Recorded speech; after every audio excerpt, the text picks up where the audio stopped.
Hello and welcome, ladies and gentlemen, to the UCL. I am Venny Love. It's been a long time since I've been on the cast, and we got a great production for you guys tonight, provided by Nightclaw and my color caster, Kono for Eno, or Go for Eno, actually. We got to throw it out there. I mean, we're on Upsurge. Everyone knows this is the Kono ad read. I can't wait to get to it because we got a great game ahead of us, and we're in the playoffs, round 4. Am I correct on that?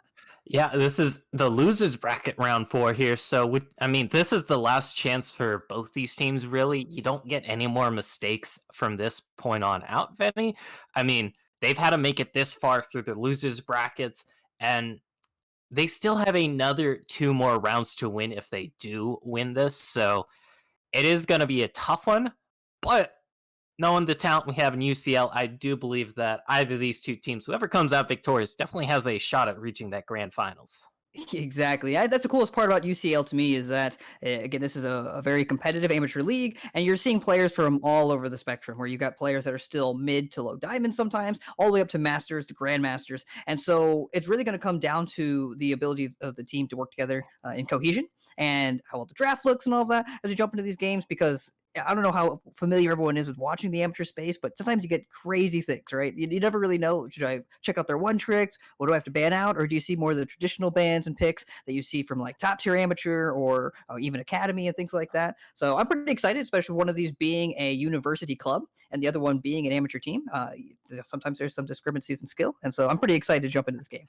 Oh, for sure. Yeah. I mean, university, it's basically CLOL versus SGC amateur, if you think about it. But, just like a step down, since we do have some great players here tonight. And I do agree with you, Venny, that I am very interested in whatever transpires on the Rift here. Yeah, and just like that, though, we're going to jump into game number 1 in this best-of-3 matchup between Michigan State University and Life Essence, and we're already into picks and bans, with the first bans being underway from the blue side. We're seeing the Thresh, Galio, and the Karma Caitlyn being taken away across the board. They're all very strong picks in their own right. Caitlyn, not your traditional ban, but... So, actually, I don't mean to steal your thunder here, Venny, but Caitlyn has actually jumped up quite a bit in prio this patch after her buffs, after the nerfs to some other of the more meta 80 carries, so... does kind of make sense that it is insta-banned away. The Katarina, that's also an interesting ban, but we're flying through these picks. Yeah, I mean, you see the name Best Katarina CN, which, I'm going to assume they mean they're the best Katarina in China. Sometimes, that's some Canada, respect. Maybe? Do they deserve it? Canada? Is that how you abbreviate Canada? I always say CN, I think it's China. I don't know. When I see CA, I think of the U.S. state. Yeah, either way, you're completely right. I should know that as an AD carry main myself, but apparently I'm not putting enough priority on Caitlyn, so that's on me. But the bans and the picks that are coming out for the first round with the Trundle, the Ashe, and the Volibear, all very high priority picks, and pretty much safe picks too in the blind. The same with the Ashe again. That was, again, one of the most priority AD carries that you're seeing currently in the meta, and Best Katarina CN taking Pantheon, looks like. Yeah, I mean, the Pantheon here is definitely interesting, especially with that Karthus lock-in, since Karthus did jump up a ton, since he did get those buffs aimed towards lane Karthus, and while it didn't help out jungle Karthus as much, lane Karthus jumped up 6% in win rate after the changes or something in the bot lane, so there is the potential of it being a mid. It is also possible we see a bot lane Karthus here, especially into the Ashe that is very immobile and might have some difficulty dealing with those early spikes. And I think that's my favorite part right now when looking at the MSU draft is you see how much flexibility they have across the board. As the lane Karthus is becoming more prevalent, you really don't know for sure who's going to go where. There is flexibility. I mean, Pantheon can go mid, top. We saw it yesterday being played by Winter on Anu in the support position. So you've got multiple flexes that give them a lot of room to counterpick going into the second phase. Whereas for the opposing team, Life Essence, you pretty much know where they're going, right? You got the Volibear probably now in the top lane with Gragas being locked in for jungle. It could be a mid lane Gragas if they are feeling super spicy. I mean, true. I mean, you take time? Gragas. I don't know. I mean, again, at least you try to play it that way too. You try to give your best matchups to your mid laner or your top laner, wherever you're sending that Volibear and Gragas. Okay, it's even more flex picks. Garen doesn't have to go top lane, right? I mean, Karthus could be bot lane with the Pantheon. I don't know. It's spicy. Garen Yuumi. Yeah. Although Garen Yuumi has kind of fallen off since the Yuumi changes. However, though, MSU. Now this is a comp that play-by-play might love a little here, Venny, because they are set up to put out a lot of action here. You got damage on the Kiana, damage on Garen, damage on Pantheon, damage on Karthus, maybe damage on Trundle too, depending on how you want to build them. And I really like some of these picks of what we see already, as you mentioned before, Ashe being a mobile. They do have a lot of lockdown. Not a crazy amount of dive, but at the same time, you've got a lot of damage threats that can essentially one-shot that Ashe if they get positioned correctly. And there's Corki being locked in by Life Essence for the mid lane here. And I mean, there is still a bit of a question mark here, Venny, of where some of these picks might be going, because I'm suspecting that MSU is going to be running the Karthus Pantheon bot. That is quite a nasty setup for a kill lane. The Pantheon does use the Aegis Leap, I believe it is, just to jump on you, get that guaranteed stun, then all of a sudden you're hit by the Karthus Wall of Pain, you're hit by the Karthus Skittles, then you're ignited, and the next thing you know, that's one very dead Ashe. Yeah, and that's really what we're going to be looking for, honestly, in that bot lane. It's just basically going to be a stat check, right? Can they survive that damage? Can they avoid Nautilus hooks? And really just find their engage before they get outmaneuvered and outranged by that Ashe. Early on, again, Karthus doesn't necessarily have the best ability to sustain in lane, just with his mana issues on that first lane assignment. So he's got to position appropriately, because, again, the traditional Ashe Nautilus bot lane, they have a lot of engage, a lot of pick potential, especially as you translate to that mid game. So I don't think Life Essence is going to have too much of a problem forcing some of these fights and trying to snowball this game if they find leads in their lanes. I mean, this is literally a little bit of a snowball comp here. Okay, never mind that. I just said random things for no reason. However, though, I mean, there's still potential here for a lot of snowball on the side of Life Essence, because, like you said, they have that amazing pick potential with that Ashe, with that Nautilus, with that Gragas, and there's one thing pick comps can do really well when they're ahead, is, well, picking off people. I mean, it's kind of in the name. Yeah, and it's not so either that MSU has a crazy great front line. They got a lot of bruisers up front. They're going to deal a lot of damage. The Trundle's likely going to build more tank. So it's I see a lot of options though for MSU. They could still split push. They could try to find dive in these team fights as well. And then again, Life Essence playing the more traditional comp. So I either way, I'm not really certain which comp comes out on top, mostly because MSU, you just got to kind of execute on some of those stranger picks. Again, it's not completely off meta, because we definitely see these all the time. Like, we see the Karthus Pantheon bot lane pretty often, but you always got to wonder too, is this not something you traditionally practice, like in your own solo queue? So how well can they execute it going into this game, especially when there's pretty high stakes on the line, right? It's do or die. This is your last chance to keep moving up the bracket. Literally do or die here, Venny. But, I mean, it is certainly going to be an action-packed do or die sort of deal here, and I'm looking towards Life Essence to see how they handle all this engage coming out from the MSU Summer Squad here, because if the picks on MSU Summer Squad can't get to that backline, they can't get on that Ashe, can't get on that Corki and just absolutely decimate them, it's going to be a little bit of a hard time. And I mean, with the Volibear, he can be a decent bodyguard. Gragas, I mean, the Casket, that's a fantastic disengage tool. And then Nautilus too, I mean, sure, everybody knows the ultimate great for engages, but it's also great for counter engages too, because they're running right to you, you're just dropping the ulti on them, and then they're stuck in midair while all 5 of your teammates are just free firing at them. Hmm. I think it's going to be very important too for Life Essences to make sure they have their visions pretty well set up, especially in flanks, got their side lanes controlled. Because I think one issue that MSU also faces is they have a little bit of difficulty, at least in my mind, trying to find a consistent form of engage. Right, they got a lot of tools to flank and to kind of lock people down if they get out of position. But if they just kind of run at Life Essence, even if they stay grouped up, because they want to be grouped up, right? They don't want to get picked off. It's very, very difficult, I think, for them to really find the right fight where they're getting the CC onto the back line. They're taking out Younglin. They're taking out 5-up on those AD carries, on those range carries, I should say. And it's I think that's maybe going to be one issue if they don't find a way to really get ahead early, is be able to force these fights, especially contesting around well, not be the contest around objectives. I guess I do like the we'll see. I don't want. I actually really am just trying to process this one through a little bit because it's definitely not a draft lot you to see. take in.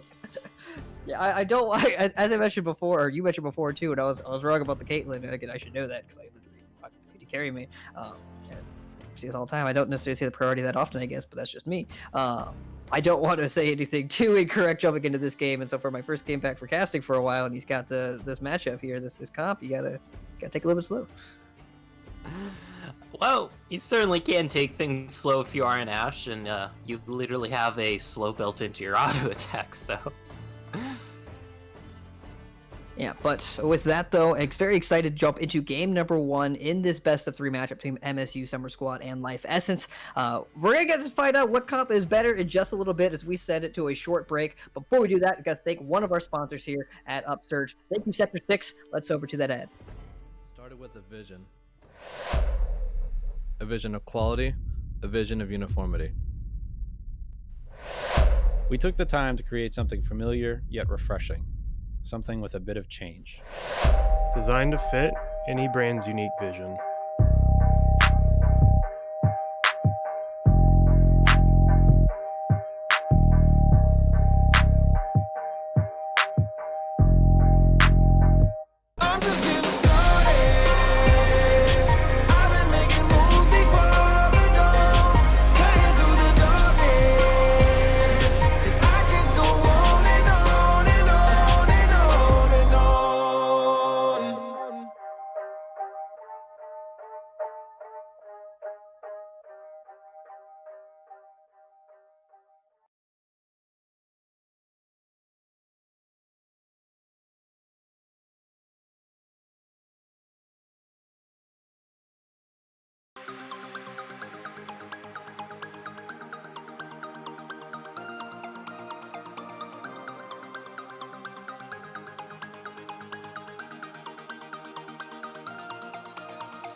And welcome back, ladies and gentlemen, to the UCL. We're here with the playoffs, week number 4 in the lower bracket between MSU and Life Essence.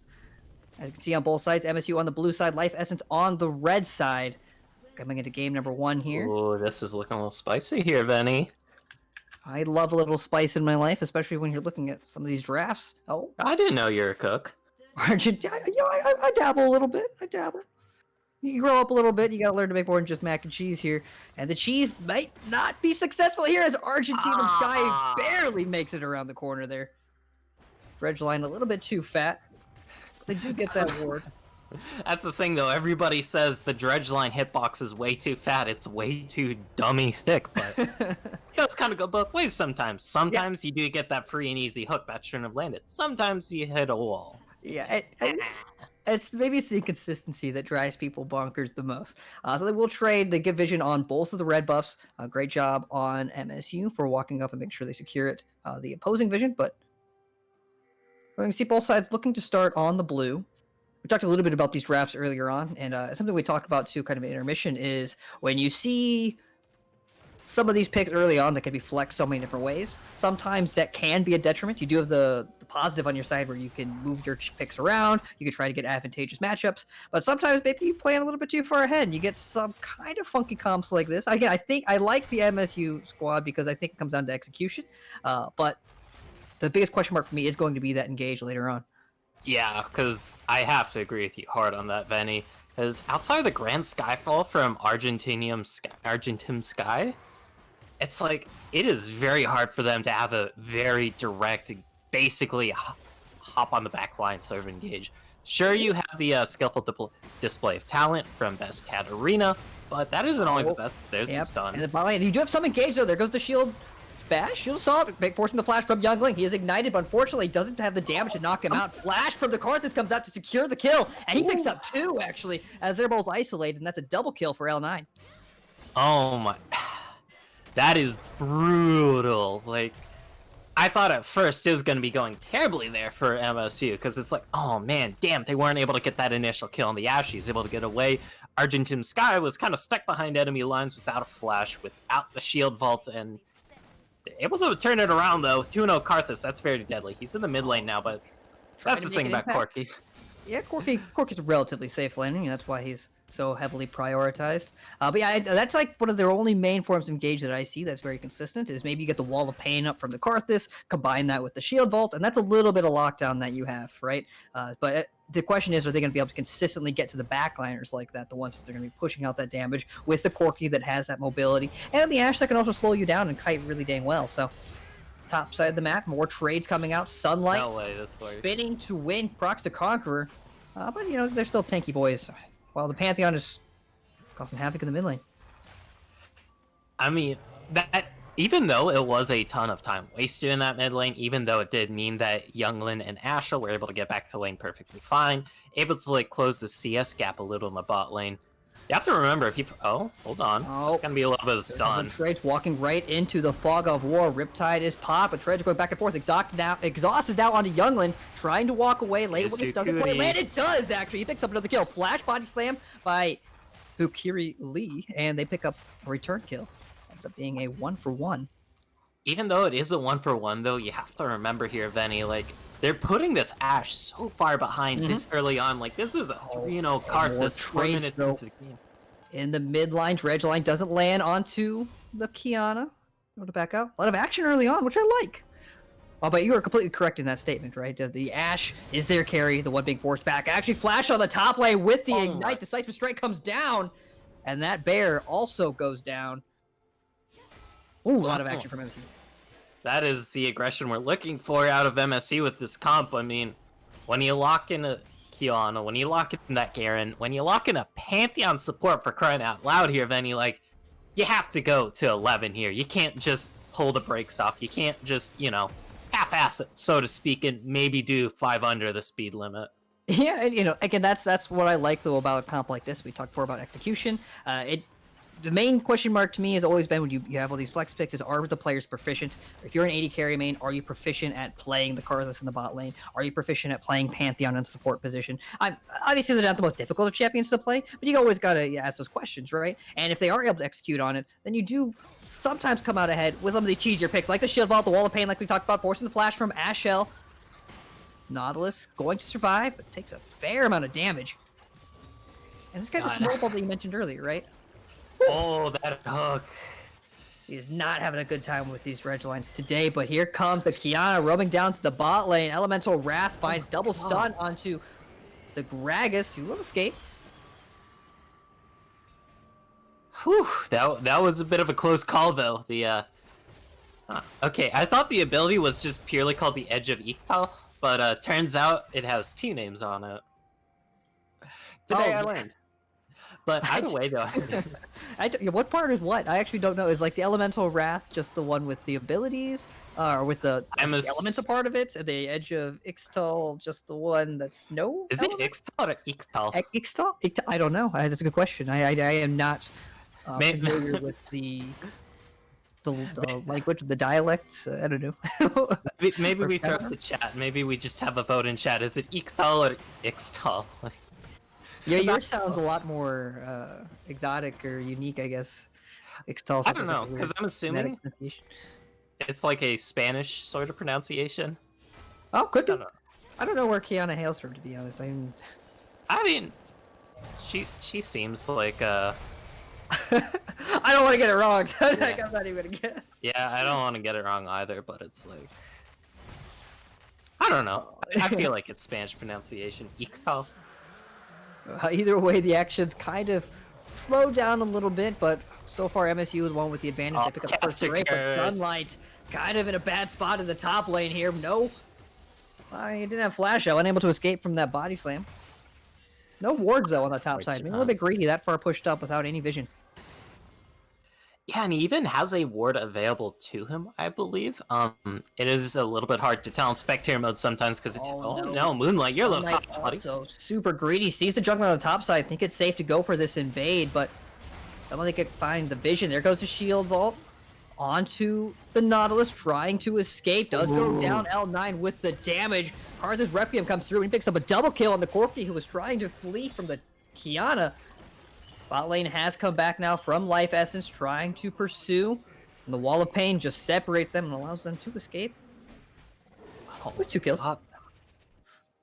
Yeah, 2 more kills onto this Karthus, who's already snowballing pretty hard, Venny. Like, God, this guy's just gonna hit like a truck once we get to the mid game. Because he's been accelerated so far ahead with all these extra kills in his pocket. And I'm curious to see how many stacks of the Ultimate Hunter he has right now, actually. Oh no, he went Ravenous Hunter instead of Ultimate Hunter. Okay, but he is at 3 stacks for any viewers wondering at home, so it's going to be nice having that heal. You just typically see the Ultimate Hunter, of course, because, I mean, Requiem, it is very nice. It is a great ability. Nice. Yeah, he's got Dark Harvest too. So he's there just to pop people as he stacks them up. And again, we've seen the Karthus mostly from the jungle position in the last couple of years and seasons, and now he's back in the lane and he's got 5 kills. I mean, you don't really see too many jungle Karthuses that find that kind of lead early on anyway. They're normally kind of just power farming until they hit that late game where they just deal ludicrous amounts of damage, and he's gonna hit it that much earlier. Oh my god, what are they gonna do? The shield vault into the Wall of Pain, having no trouble against this traditional bot lane, gonna force the heal. The Trundle comes in for good measure for the assist. I'm not even sure if he got the assist there. Nautilus goes down. Thankfully. That is not they're not having a fun time on the bot side for Life Essence right now. I mean, that's the thing though, against this Karthus Pantheon lane here for MSU, like, you can't walk up because you're going to get shield vaulted on. When you get shield vaulted on, you get Wall of Pain on you. That lowers your magic resist, it lowers your move speed, and as the... Oh, that's a disabled... On the top side, you got to get something somewhere. Stormbreaker comes down, and the Juggler goes and completes the dive. Fortunately for the Garen, he's the one kind of paying for all the pressure his teammates are putting on the map. Oh my god. And now with this 3-0 Gragas, I'm going to be curious how... Hikuri decides to translate this to the later stages of the game here, because you have the Karthus, you have the Kiana, definitely some great easy targets to burst out, but they might be able to escape. Gets over the pillar and is slowed, or slows the Trundle, I should say, with his casket. Will escape, but trying to translate that into a Rift Herald. I'm loving these rotations, actually, across the board. The Pantheon, Argentine? Wow, my pronunciation is terrible today. Pantheon has been roaming all over the place. A-Sky. Argentum? I don't know, G-Sky? We'll get it right. Yeah, that's why, Eventually. for you casters, aspiring casters out there that want to get into the scene, do your homework. Talk to the players early if you can. Figure out pronunciation so you don't sound like me at the moment. You got to pay them respect. We'll Yeah. ask them after the game. I don't know, because there's times where you go in the pregame lobby, you're like, hey, how do I pronounce X's name? And then, like, 4 players that aren't them just chime in and say, like, obviously wrong pronunciations. Like, let's say a player's You can't name trust is anyone. Soda, and you're like, how do I pronounce Soda? Like, this is a pure hypothetical. We know how to pronounce Soda here. But their friends will come in, they'll say it's Sody, or it's like, oh, it's Booty, or, like, just things that aren't Soda. Like, you know, Yeah, sometimes. I'll get it right there. Argentum. I was going to say Argentum Sky. Just pronounce it full Argentum. phonetically. Yeah. Rift Herald spawn on the top side. We'll gather some plates for Sunlight and Moonlight on the top side. Trying to get some gold back in the pockets of the Garen. Collapse. Oh, here comes the Corki with the package. Maybe Moonlight shouldn't have stepped up, but it's still a 2v3. Separates him, and Moonlight probably going to bite the bullet here. He might have just been able to escape for free, but unfortunately he goes down for the top laner's sins there. The Oh, it is ultimate, Argentum. Thank you, ultimate producer. price to pay. Sadly, but it does keep the Garen alive here for Sunlight, who is falling a decent bit behind in this top lane. Sure, he got that solo kill early on. However, though, I mean, with the double ganks he kind of received, hasn't been going too well. I like this from Argentum Sky. Look for the shield vault here. Never mind, just out of range. You could see it in his eyes, Fanny. He was sniffing. He was, okay, maybe not licking. He was a little too far for that, but he was Trying to, feeling trying it, Mr. Krabs. Yeah, that Riptide zoning him out. Hey, like you said, I mean, Sunlight not having the best of time up here. Opted to go for that Ignite, trying to get more pressure on the top side. Proved successful early on getting that solo kill. But since then, being ganked multiple times, he's down by almost half 1,000 gold, I want to guess. Open it up here. Yeah, down by about 400 gold at this point in the game. Okay, I was about to say if a producer of your caliber didn't know how to check gold, Benny, I was gonna say like, but I was gonna guess. I was trying to Producer's guess off cool. my head. What does my Yeah. league intuition feel? You know, I should know this. My awareness. What can I guess? How much gold he's behind? your spider sense. Yeah, Something like having that. such a difficult time too without teleport. Can be very difficult. On the bot side though, shield vault once more. They're gonna keep falling for it, forcing the flash from Requiem's Youngling. up. Is ignited, and that's just going to be a free kill with the Requiem coming down. Teleport is popped. Pantheon will go down, but that's a double teleport actually. Stormbringer with the shield. Moonlight takes down Tentakai. And here comes the Gragas with the pressure Katarina, pops. though. Oh, the flash flood still lands!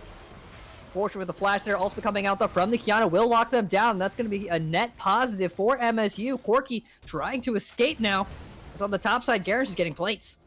Oh my god, and how the hell did that hook hit? Still though, you trade what, 2 for 4 in the grand scheme of things? That is so massive, even though you do give over that very big Karthus bounty. I mean, you take those, Venny. Like, you got 4 kills off of it. You're getting a lot of damage on this top tower. I believe Oh, Sunlight that should looks- get this. And you're getting a Cloud Dragon. And Cloud Dragon might with commit for it. something. Elemental Wrath trying to stun. Pillar trying to give by time for Katarina to escape, but is slow, turns invisible. They do pick up a kill. Moonlight proving to be very, very scary here as the Pantheon makes it back with its Aw. ultimate, and they turn that collapse around. That is not what you want to see if you're a fan of life essence. Apologies there. Life essence?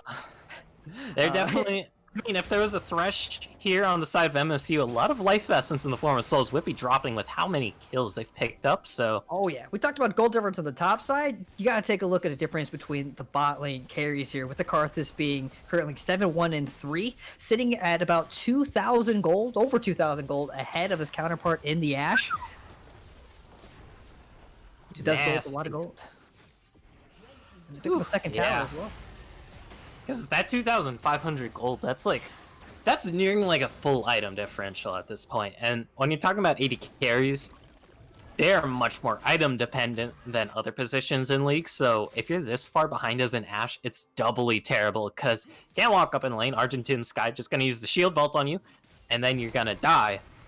Yeah, specifically on Ashe, he does seem very, very weak if you weren't able to get your items early on and keep up in goal. Luckily, though, Ashe does provide a lot more utility than your traditional AD carry. You do have the slows. Of course, you have your Crystal Arrow, so you have the ability to pick people off, so she's always still going to be relevant, but definitely going to be lacking in the damage department that far behind in gold coming into the 15-minute mark.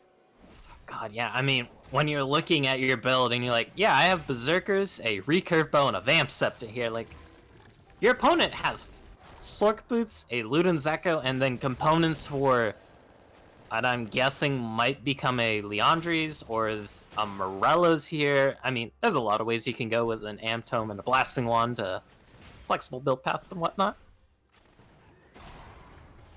Yeah.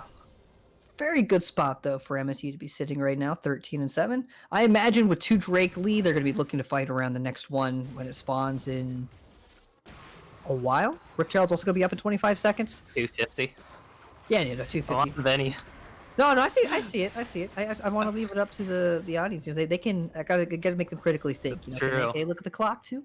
No, but for the most part, though, that's what I imagine they're going to want to fight around. Something we mentioned before in the draft is they just don't have the ability to really try to lock people down, short of the Pantheon being able to run at you. And I think if you're Life Essence, you kind of got to stop letting that happen, right? You do have tools to peel the Pantheon away or try to disengage, and so I'm hoping that becomes less of an issue now they're out of lane. Yeah, although maybe you can make the argument here that MSU is so far ahead that they might just be able to brute force team fights that they might not be able to if this was a more even True. game. Yeah, you gotta respect him, right? You gotta respect that Pantheon Karthus combo now. Yeah, like, we saw it all the time in lane there. Like, sure, it's not the best engage, but when you're talking about a immobile Ashe who only has a flash up every 6-ish minutes, like, if that's not up, and you're in range for the shield vault, you're getting hit by a shield vault. Yeah, and that to me, oh, here comes the dive, and it's so unfortunate as Corki has no chance to escape. Fortunately, though, the Juggler Moonlight is tanking a lot of the damage. He will likely go down, gets ignited too for his troubles. Now Garen's in a bad position, does pick up 1 kill, double kill actually for him. Still 3 in the mid lane, Volibear making his way down the lane.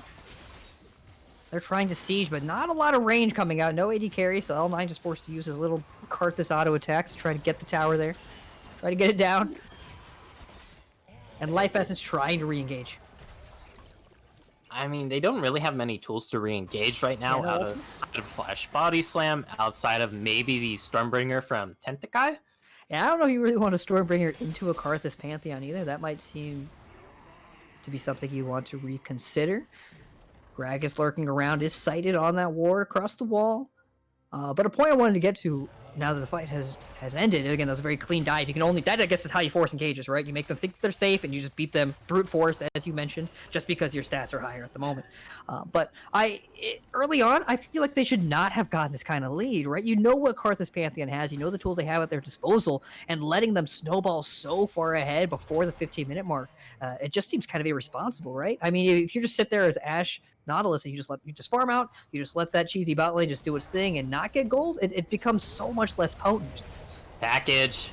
Oh, trying to find the Katarina. Did not knock her up, but Moonlight is now stuck across the wall, flashes over into Youngling, but I don't know if that AD carry wants to be in that position there. Supreme Display talent almost off cooldown here, so maybe we might see Katarina do that. The directed cam doesn't think that will be the case, however, though, and we know the directed cam sees 3 steps ahead in the future. Director Cam knows best. Like, Benny, you're a producer here. I know you can sing a lot of praises for Director Cam. I try not to use Director Cam when I can. There are much better observers out there that don't use it at all. But I am, sometimes, you know, you get a little tired, you get a little lazy, and you're like, I just let the Director Cam do its thing. It's what it's programmed to do.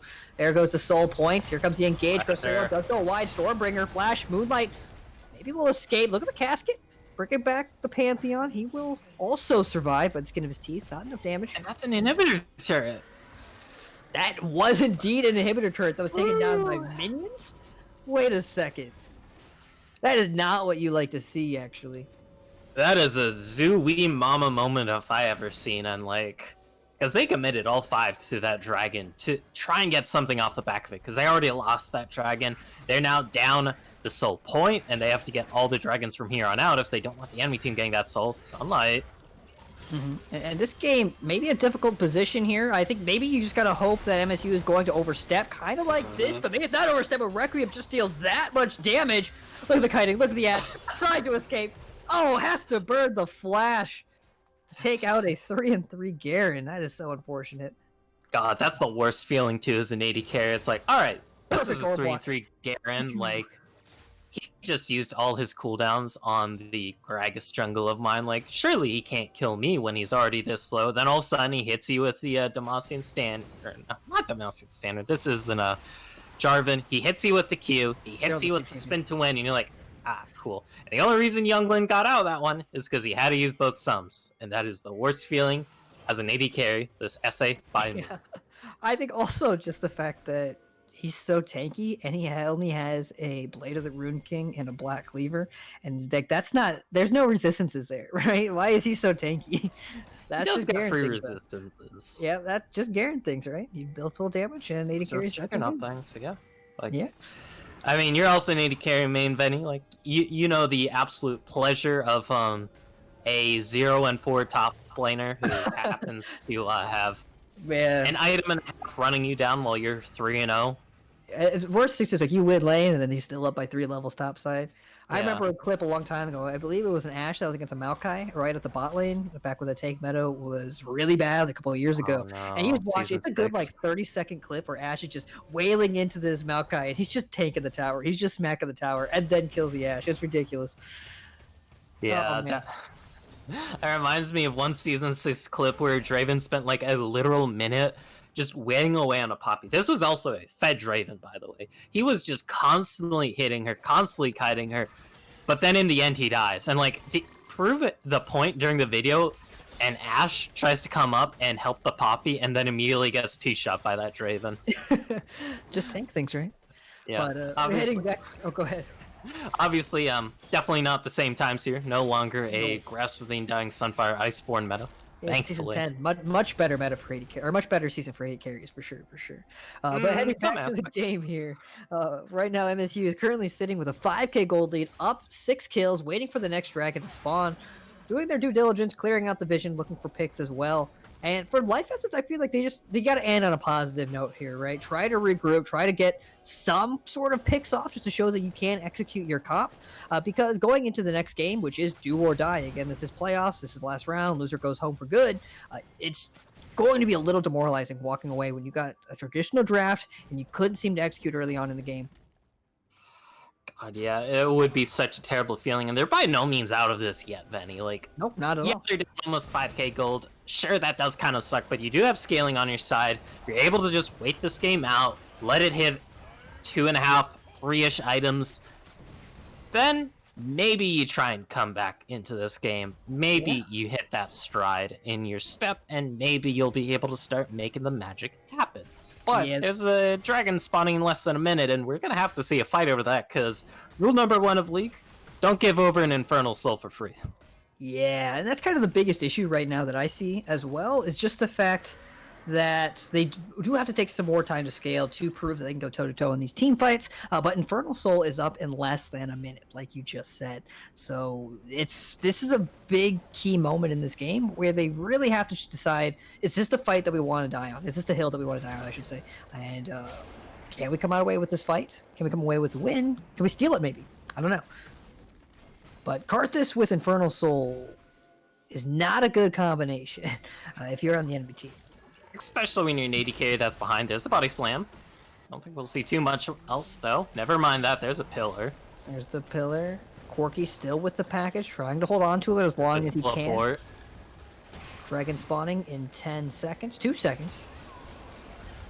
Here goes the Crystal Arrow onto the Garen. Maybe not the target that you wanted to blow up immediately, but they do find a hook onto the Trundle. Requiem is popped. Look at all that damage over top. Ooh. L9 picks up a killing spree, and the Hellspars just disappeared on the side of Life Essence. Double kill for the support. That's a clean ace, dropping only 1, and I think you take that. So you pick up both the Infernal Soul, probably mid inhibitor, maybe Baron as well. Whew, and that is such a brutal dominant fight coming out here from MSU. They now have the Infernal Soul. They're able to get those 5 kills. Sure, you don't have your jungler for this Baron, but the enemy doesn't have a team right now, so I don't think there's too much worry for a potential contest coming out. Either way, though, here we have a Baron. And that, again, it kind of just goes back to the stat check. You find the Crystal Arrow, maybe not on the target you wanted. Obviously, you're not going to be able to blow up a Garen, no matter how many damage items he builds, that is not tanky. And you weren't able to capitalize on that kind of pick, right? You're trying to look for the arrow onto the Karthus. trying to get it maybe onto the Kiana. But if you aren't able to find those picks, especially when you're this far behind, it makes the fights way more difficult as you burn your primary engaged tools, I mean, the best tools in your comp, on a champion that you can't even kill. Oh god, and honestly, this is gonna be the make or break point, although I do feel like it's already been broken a little bit here, Venny. Like, 7,000-ish gold differential right now. The enemy team has Baron. You're gonna have to weather out this storm, and then you're gonna have to do this whole song and dance once again when that Ultra Dragon spawns in a little under 5. I mean, just look at the Karthus damage, right? He's already got Rabadon's got a 10 stacked. Oh, on the bot side, Tentakai maybe in a bad position here as the Trundle's coming around for the pillar to flank. Doesn't quite get behind him. Greg is now in a bad spot. Is he Goes though? back in with the barrel, right into the crystal arrow. Ultimate from Garen does pick one up onto Tentakai. Volibear drops, but the 4 remaining members of Life Essence are here to try to zone them out. But Requiem's almost off cooldown. Oh no. Oh no, it's that point. This Karthus is so fed. He has a Rabadon's now. And like his ultimate deals almost 700, over 700 damage. That's Oh, including here the comes the dive. Picks up 1 kill, ultimate with Kiana, not usually effective inside the base, but finds one off the turret onto the Corki. Requiem just for 1. Watch Younglin disappear. Half his health gets annihilated from 1 ability. And there goes the bot tower. 2 inhibitors will drop. Maybe the game here. They still have Baron buff. Whew. I mean, this is looking a little more grim here, Venny. Kind of expected. Yeah, just a little. The late game carry in the Karthus is completely online. Ashe right now sitting on no additional MR. It doesn't necessarily have Oblivion Orb yet, because Oblivion Orb plus Sork Shoes basically deals true damage to non-additional magic resist AD carries. So not quite dealing true damage to Younglin, but pretty close. Pretty dang close. It might as well be true damage with just how much damn damage he does. It's like, oh no, you take 20% reduced damage out of 1,500. Oh no, it's still your entire health bar. Yeah, I mean, he's basically 3/4 of the way there to 1,000 ability power coming into the 27-minute mark. Being able to do AoE damage to multiple targets like that on an ultimate cooldown that is, less than 2 minutes long now? That's really difficult to deal with, right? I mean, what tools does Life Essence have to survive something like that, honestly? Tentakai forced to use the Stormbringer to escape. Predator has popped here. Yeah, I love these rotations that are coming out from MSU. Very disciplined. They're always roaming together as a team, save for a couple situations where the Garen's just like, I'm a Chad, you know? Don't mess with me. I can walk where I want. I mean, when you're this far ahead, when you're playing this kind of comp like MSU, you have to play like a Chad. You have to strut your stuff, know you mean business, and just disrespect your opponents, more or less. Like, that's the kindest way I can phrase it without getting us demonetized. That's what MSU has to do, right? They have to impose their will, and more so going into the second game, draft's going to be much more of an issue. The mental's going to be an issue here for Life Essence, as they're just going to get doped once more. Garen taking that damage. L9's dominating. Here comes the Requiem. No members yet have dropped. Katarina almost dies to tower, but it's not going to be enough. They lose 1. Forced to burn the flash to pick up 1, and all that's left now is Tentakai on this Volibear defending their last remaining turret, or inhibitor turret. Last remaining inhibitor, and likely the last hope of the game here, as now we'll see double supers in every single lane. And those death timers go to the end here. Yeah, I don't know if Tentakai has it. I don't think Mr. Bearman could. No, he really did not have a chance. Where's there. the positivity, Benny? You gotta see the you gotta be a realist here, man. It's 30 to 30. When you're 13k down, come on. but yeah, that's gonna be game 1. Yeah, that's the positive note, right? It's game number 1. We're only in the first game here. We still got one more game at the very least for Life Essence to try to bounce back. But honestly, from start to finish, MSU had the lead. Great roams, great job with the pressure that was put onto that map by the Pantheon, by the Trundle, by the duo pressure, and of course the bot lane coming out 7-1 in the first 10-11 minutes of the game. That is really hard to turn around, right? Yeah, like, it was just a matter of they needed to hunker down in their bunker. They just need to wait it out, scale it out. The problem is, this game just went too damn fast for them to come online. Like, sure, 5 up. He did get his power spike on the Corki. He has the Triforce to finish Muramana. And of course, Younglin did finally get towards his 3-item power spike on that Ashe, but that kind of doesn't mean squat because the game kind of ended a little too. Yeah, if anyone's able to go back and take a look at the damage charts, I mean, it's actually not that ridiculous. You'd imagine Karthus is just head and shoulders above everyone else. He doesn't actually have that much more damage than any of the other carries. The Ashe and the Corki were putting out a lot of damage, actually. They had the second and third most damage in the game, respectively. But again, when you're looking at a comp like this, in my mind, it comes down to discipline because you know exactly what that bot lane is going to do. All they have is the shield vault and the Karthus wall of pain, right? That's the only way they can really lock you down and try to snowball. And if you don't respect that, if you don't ward those bushes and you get in range to get stunned by a point and click Pantheon, that's kind of on you, right? So if they can regroup, reset that mental going into game number 2, I think their draft comes out at least in a more positive note 10 times out of 10 if they could just not int early, right? I don't know. That sounds aggressive. It sounds It does sound hurtful, aggressive. but I don't mean it that way at all. It really just comes down to respecting those champions, right? And maybe that's experience too. If you don't have the experience playing against those kind of bot lane picks. Yeah, because I mean, bot lane Karthus, it only has really super popped up as a meta-defining pick this patch or last patch, more or less, after Karthus got the buffs. Like, we've seen it in the past, but it's maybe not something everyone's familiar with. But I do have to agree, like, you do have to respect it. Like, when you see a kill lane, when you see that Pantheon support, just play the waiting game. Wait it out. Sure, you might lose some CS here and there. Sure, you might not get any tower plays. Sure, it might not be the most glorious thing, but hey, just play the long con, and it might yield dividends. True. And this level, especially at UCL and up, it comes down to that discipline, right? You can't give away free kills. But either way, we're going to take a short break as we prepare for game number 2 in this best of 3 series for the UCL. Thank you guys for tuning in. Again, thank you to everyone else out there, producers, good old other casters, Upsurge as a whole. Everyone's great. Love the scene. Let's get back to game number 2 in just a bit.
It's all about humanity.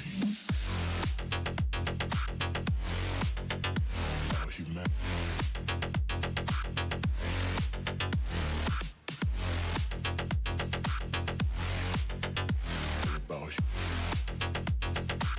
It's all about humanity.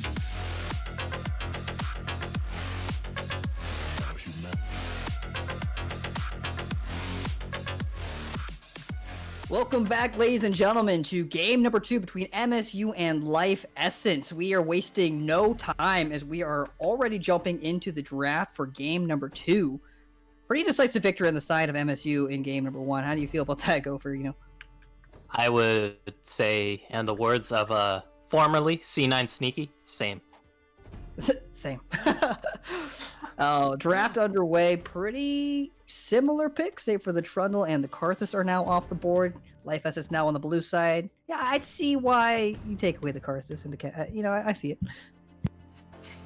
Whew, yeah, I mean, Karthus definitely a little strong right now, and judging by last game, definitely looking a bit stronger this series. However, though, does mean Life Essence is going to snag that Ezreal and the B1 pick this time around, because last time they did prioritize that Ashe instead, but that's kind of off the table. Yeah, not going to get the Ashe this time around. And again, it's a champion that, again, no matter how far you put them behind, they're always going to be relevant. They'll always have tools that can contribute to their team. So it seems like a pretty safe pick, right? Knowing they want the Ezreal, they're going to try to put their eggs into their AD carry basket, try to scale a little bit, team fight, and it's not a bad first pick. Volibear, also not a bad round 1 pick for the side of MSU. I'd say it's a pretty damn fine round 1 pick, especially on the red side, since you do kind of want a little bit of flex picks first off for your R1, R2 sorts of picks. That way, you throw a little bit of shade on your enemy team, just make them doubt themselves, like, where's this Volibear going? And speaking of flex, I mean, we do have one of the queens of flex herself, that Karma. We've seen top Karma, we've seen mid Karma, we've seen support Karma. There might have been one mad lad who did a jungle Karma, but I can't remember. It's gotta be out there, right? Well, anyway, Karma, I should say, was banned away last game, being replaced now by the Karthus. And it's so dangerous for coaches and for drafters to deal with because, as you said, you just got no idea where it goes, and it's got pretty favorable matchups. Very, very favorable matchups. The typical thing you do see into the Karma, if it is that mid lane, you'll pick something that can outrange her and just outscale her and just have an absolute blast of a time, because the Karma doesn't have the strongest of solo kill threat, especially once you're talking about post level 6, because she does itemize a little bit more utility, so that's why we've seen a decent amount of Zir or maybe even the Cassiopeia into the Karma. That way you can just get free scaling on your own mid lane carry. Yep, and there goes the Senna, more scaling. And as you were completely correct. You need to pair that Karma with a very strong damage threat, something to protect, because Karma is really about providing the utility, the ability to shield them, the ability to quick escape or quick engage. And Senna, also a champion that's more of that supportive style, can be the main carry, but most likely won't. Yeah, I mean, even when you do have AD carry Senna, who does go for the full farm play style and not that starvation sort of style, you do have a decent amount of damage, but it's nowhere near other AD carries in the meta. She's not exactly built for DPS. She can put out decent little chunks of burst here and there, and she provides that utility your team loves. But that's still up in the air. Yeah, I like you said starvation over fasting. For some reason, starvation just stands out way more to me than just saying fasting stuff. Like, she's just handing over like her beef ravioli to her lane mate, like, you have this, I'll last. And then she just grabs the soul. And you're like, yeah, sure. Then you just come out of lane like your top laner who's put bot lane, just looking like an absolute massive unit. And he's like, hello there. Yeah, and with MSU, with the counter pick going into this game, I think they all looked across the board very comfortable in their lane matchups. I'm imagining this counter pick, whoever it goes to, is really going to try to pick a champion in a matchup that can really impose their will to try to turn this game around on its head, to keep snowballing it. That's what I would do if I was MSU. Like, don't let your foot off the pedal. Keep it going, because they had full control over that previous game. I mean, if you want a champion that goes hard and doesn't let go, Diana's definitely your pick for that, Venny. Like, she is designed to go and she is designed to brawl. She doesn't pull any punches. She doesn't pull any kicks. Like, she rides hard or dies trying. Yeah, and again, Diana has a ton of damage, as you said. Pretty good pick in a lot of comps. Into this one specifically, maybe a little bit harder to execute depending on what else they grab. Ezreal can just Arcane Shift outside of her ultimate. Bard can even alter her ultimate. There's a lot of tools that you could use to try to negate a lot of that burst on Diana. But again, that doesn't really matter if she just snowballs in lane and starts out 7-1 in the first 10 minutes. So yeah, that's one way of looking at it. So I'm curious to see, because MSU, they do still technically have a lot of flex potential in this draft. Like, we could technically see Santa Karma bot with that Diana mid, then Volibear top or jungle, or you could even make a point of Volibear top here. However, though, Life Ends, they've locked in their comp. It's pretty clear where everyone's going. Cassadin, I should say. Oh, Venny, I heard you were a Tank Castin prodigy. Okay, I'm a big proponent of Tank Castin. I got a friend, pretty high ranked, almost challenger, Castin one trick, pretty great. Actually, he played in UCL actually. Oh. But anyway, passed by. He was on the Arbor Esports. But I'm telling you, man, he actually played their jungler. But I'm telling you, Cassadin in the tank role. Hear me out. It's actually pretty ridiculous. Okay, so you go, you still go your Archangel Staff, you get Abyssal Mask, and you get Frozen Heart. You're sitting on 40% CDR, you have over 150 resistances on each side, you go Conqueror, and it's not about burst right out the gate, it's about having crazy sustain. You were able to do your 4-stack ultimate way more times, and you're still dealing the same amount of damage that normal 4-stack does. You got bonus AP from all the mana that you have, and you just don't die. You heal. The Abyssal Mask heals you, right? I don't know. It's cheaper in my mind. I like Tank Cassadin. Like, if you're going to not get to those tank items anyway, you weren't going to get to the items as an AP Cassadin. I think it's cool. I don't expect to see it. I think AP Cassadin's just a more traditional take, but I want to see more Tank Cassadin. That's just me. He was facing Diana, so maybe it does work out, because I remember the last time you did your ill-fated attempt at Tank Castin mid, you had the pleasure of facing a Diamond Cassiopeia OTP, I believe. So We don't talk about it. We don't talk about that. That would have worked out. Okay, I'll give you flashbacks. I'm maybe not the best person either to show you what it's supposed to look like, but Tank Castin is. You're telling me 80 carry mains thrown mid against a mid laner main that happens to be like high diamond isn't usually the best metric for a champion strength? No. Yeah, I mean, it's no. I don't like to make excuses. I'm not trying to make excuses here. But No either way, Johns, as they like to say in Smash Brothers. I hear. no Johns. No But Johns. the Cassadin, though, as you said, into a mid lane pick that likely is going to be. No, wait, no, sorry, not the Karma. Anyway, you mentioned the pick into scaling champion like Plate Cassadin into that matchup. Into the Diana. I think it's not going to be that bad, though. Cassadin into another AP matchup isn't terrible. You can negate some of that with that shield. And now you still have that win condition where you're just going to scale out of control. I like the Garen pick, though, again. I'm kind of crazy that they wanted to opt to go for Garen once more. They did see the Maokai, and I'm curious to see if we do see the Ignite this time around again on the Garen, because we did see that early solo kill coming out from the Garen last game. However, though, I mean, he did get kind of a little camped there. Maybe won't get camped as hard this time since it is Graves jungle. Graves jungle, not exactly the strongest ganks, does have very strong counter ganks, can definitely bring a lot of damage to ganks, and thankfully the Maokai does have a lot of CC to back up that Graves and help out. However, though, I don't know, because we can, of course, always see Hukiri go for the power farming Graves angle.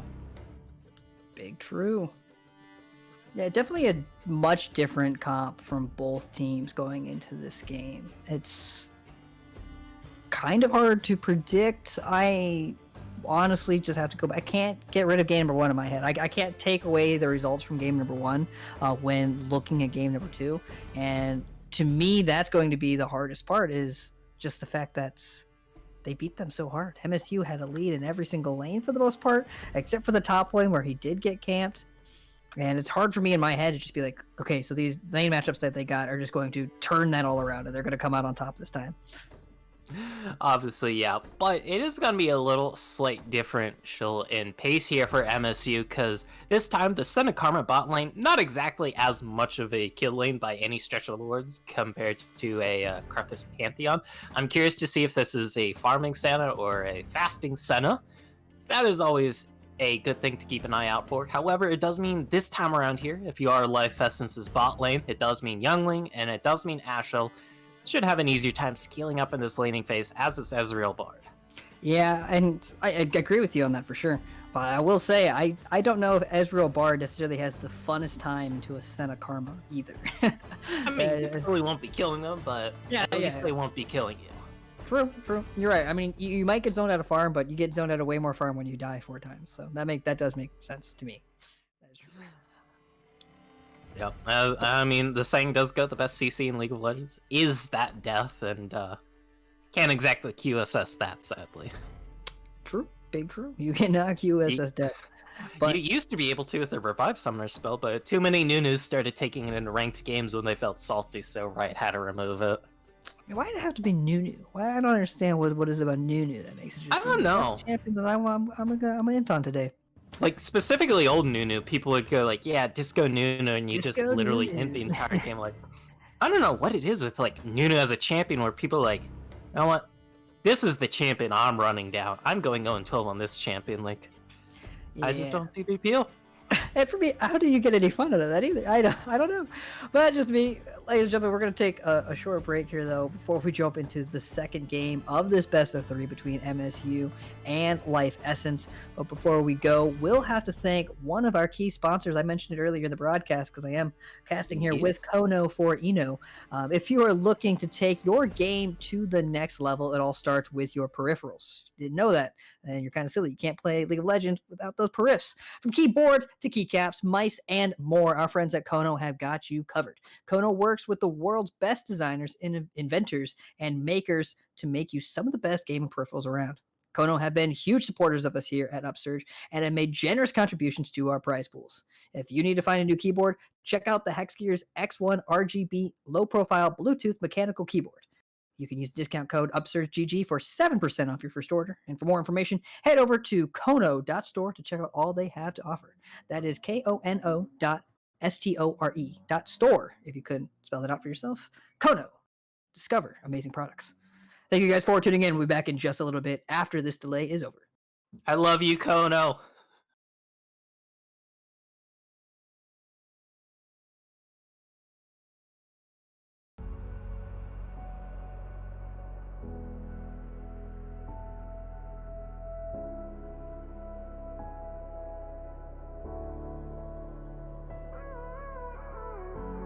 Gave you too much, now I'm swallowed. Now I'm the fool while you're breaking rules. Dangerous path that I follow. Oh, go on, just do what you do. And it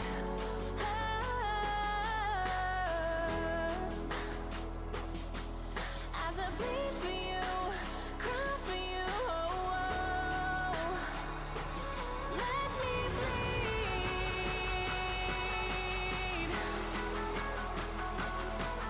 As I bleed for you, cry for you, oh, oh. Let me bleed. Let me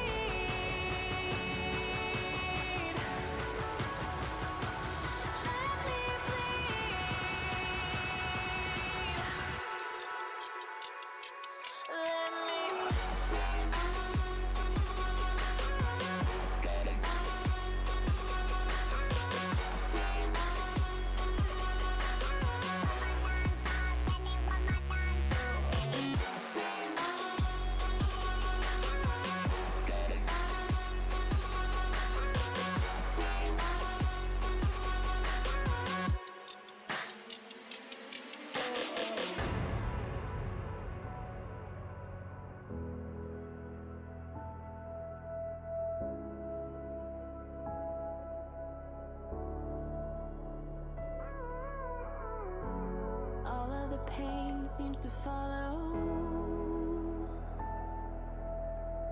like a shadow, dark and cold to the touch. Am I insane not to let go? Oh, go on, just do what you do. And it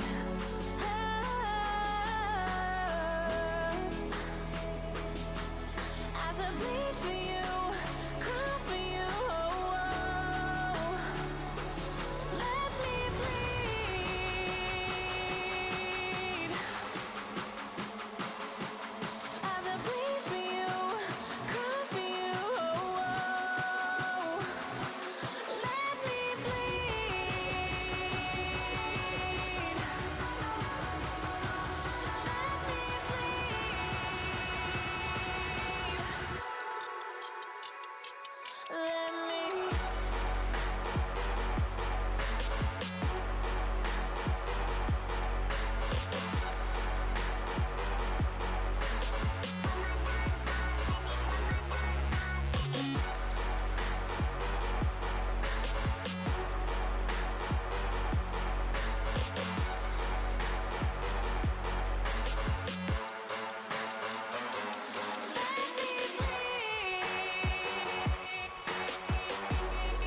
And welcome back, everyone. Ladies and gents, everyone in the chats. We're here with game number 2 between Life Essence and MSU, who currently leads the series 1-0. Very dominant 1-0, to say Very- the least. However, Very though, dominant 1-0. Yeah. it isn't going to be the exact same sort of 5-man goon squad that we did see come out last game here from MSU, I believe it was. No, it was actually Life Essence who did that, if I'm not mistaken. True. Yeah, going for the cheeky dive, trying to find that dredge line at the beginning. Didn't quite find it. Oh, he almost gets that recall cancel, but Moonlight able to fully channel that recall. Doesn't mean he's gonna grab that red trinket for himself. Gonna get that free ward. This is the Super Pro Hidden OP Diamond Elo strat. True, yeah, they do know exactly where that ward's placed. It's not actually going to give them any information about where he starts or where he rotates to. He can't avoid that ward pretty easily. It will be handy though. I mean, if he were to start bot side on that blue, he would probably like pass that ward if he did want to go from blue to Raptors to red to Grunt maybe, but that won't be the case here. So either way, it is still a little bit of information knowing that this Volibear is starting top side. It will let your bot side know, hey, maybe play it a little bit chill here. There might be a bear that just happens to show up in your lane. On L9 being a little cheesy here, pulling the wave. Oh, I love. Yeah, trying to make them lose a bit of CS early on. Looks like it will be successful. Successful heist. Oh, not quite. Not successful. Unsuccessful. Unsuccessful heist feels bad. Unsuccessful heist. You don't really see that hashtag trending that often. That's Unfortunately. true. I mean, when you keep winning, you don't tend to see that hashtag. However, Yeah, though, true. we do True, I see mean, the most- lane swap. Oh, true. We do see the lane swap. Garen going to the mid lane. Slightly. Well, I don't know. It's a better matchup. I mean, Well, when you're putting a physical damage Juggernaut with Ignite into the Caston, he should be very easily able to maul away at that Caston. So yeah. It just seems odd to me they want to put their eggs into the Garen basket instead of the Diana, who's going to have a much worse time on that top side into the Maokai. I shouldn't say worse. I guess in both situations he's into a matchup that doesn't favor ability power users. But, you know, a lot less roam potential now for the Diana when she hits 6, unable to make it to the bot side is easy. thankfully, the Diana here for Best Katarina, you still do have that teleport, so you can, of course, try and pull something off with that, and this might just be a bit more an early lane assignment sort of deal, and maybe it won't last the entire game, who knows. But Garen can still kind of roam himself, thanks to that decisive strike, giving him a little pinch of move speed to just run into lanes, and I'm assuming 5-up is going to be having to play pretty careful this lane phase, is probably going to be stuck under tower for decent chunks of this lane phase. It's Jelly. That is a fat load of damage being dropped onto this Cassie. Oh, here comes on the top side, Twisted Advance. Katarina will escape. She does indeed. That's pretty clean. The Katarina players and Diana, that is just... It is just always one of the meaniest things where it's like, yeah, Katarina, oh no, Argentim. Forcing the flash, gets ignited.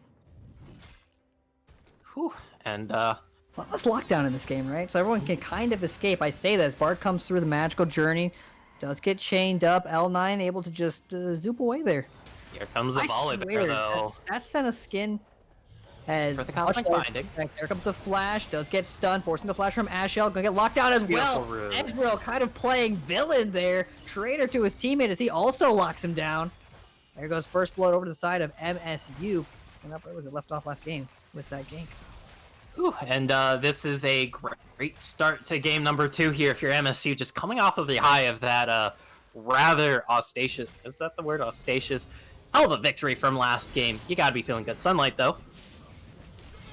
Oh, here comes Graves doing his best to make an impact. Phase rush is pop, but just not the damage to capitalize and follow up onto that Garen. Oh, the Yeah. top side, Tentakai out of mana. In a bad position. Diana also out of mana. I mean, thankfully for Katarina, well, best Katarina. Never mind that Moonlight. Oh, here it comes again. Thundering Smash locks him down. Garen is popped real low. Ignite ticking onto the Graves. Will survive with less than 10 HP. Wow, that's unlucky. Whew. Or lucky, depending on whose side you're cheering for. no biases. I mean, you could. Oh, does Oh, he get time? Moonlight trying to find it in time does not make it. Subtle though for the invade. God, you hate to see it. Well, as a caster, because it's like, like, come on, man, like, just drop the Thunder Sky Split. Come on, just drop it. And it's like, of course, Moonlight doesn't know that he was in there. Like, maybe he had a hunch. That's why he was walking in there. But no wards, no deal, no kill. Either way, though, I mean, that's Katarina. Gonna be trading a little in this top lane, as is Diana. Thankfully, Diana, since you do take the Conqueror on her, since she... Oh, no, Moonlight. He's going to be caught out a little here. Yeah, is low, no mana, very low health. A little greedy. You're not that strong this time around. You aren't going to be able to escape. And man, just giving over a free kill to this Graves on Hukuri, who can scale very well, who can become a little bit of a nuisance to kill. It is not what you want to be seeing here as MSU, because this MSU comp is going to get very hard outscaled when you're facing double ADK, when you're facing that casted. So you are on a little bit of a timer this game, and every little sack of gold you give over with each one of these deaths, it is going to add up, and it is going to make your game plan just a little harder to execute. And Argentum Sky is everywhere. Last game on Pantheon, this game bringing up to the mid and almost the top lane again. And got that Man from Inner Flame always just deals so much damage. Yeah, well, especially this early on when you have that Fiendish Codex, when you have that Spell Thief's Edge. Is it still called Spell Thief's Edge? Okay. Yeah. And it's interesting too because a lot of supports just opt for the Targon's ability, makes it easier, more consistent to grab your stacks. But you don't really necessarily need to if you're going to roam around and make sure that wherever you go, you're still going to be picking up your procs, still going to be stacking that item so you get those wards quicker because you're roaming to other lanes, dealing damage to the mid laner and the jungler. Pretty efficient that way. Yeah, because... there's the... Top lane, here comes the ultimate. Twisted Advance will lock them down, but Moonlight is here, smashing him, stunning him in place. Diana's still alive. Very narrowly. Tenkai with the flash, and so greedy by Katarina. Walking back up, he might escape. The Flash Bramble Smash was enough. Stunned again. Thundering Smash comes down, and Sky Splitter takes it. Oh, with the send out over top for good measure. But that is a current Earth Dragon being picked up here for the side of Life Essence, since they did see that jungler top lane in. Is this going to be a trade that favors Life Essence here? They go even in kills. Hold that thought. Here's a... Yep. Goes through the magical journey. Graves is having a much better time this second game around, making some impact across the map. Picks up first dragon, picks up a kill. And a much different look on the bot side this time around. Yeah, I mean, it does help that they aren't into a kill lane that just happened to get ahead early on. And that's a great trade here for your Life Essence, because you get a 2-for-1 deal on those kills. You also get that Earth Dragon, and make that a 2-for-2 trade if we want to include that in the mid lane. That is the sad life of casting when you're this early on in the game, when you're against that AD mid laner who just happened to take Ignite. Garen, he just kind of runs at you, decisive strikes you, then just judgments you, and you're like, cool. Yeah, the silence is definitely a handy tool against Kassadin. Looks like the MSU is going to trade back an objective off the board. Going to go for the big old Rift Herald on the top side. Sapling Toss trying to get the steal of a lifetime, but no cake. Whew. And definitely a very action-packed early game this time around. Again, I mean, continuing the trend from last game. However, gonna be a little differential here, if any, since it's a bit more even in terms of the action, and not as one-sided.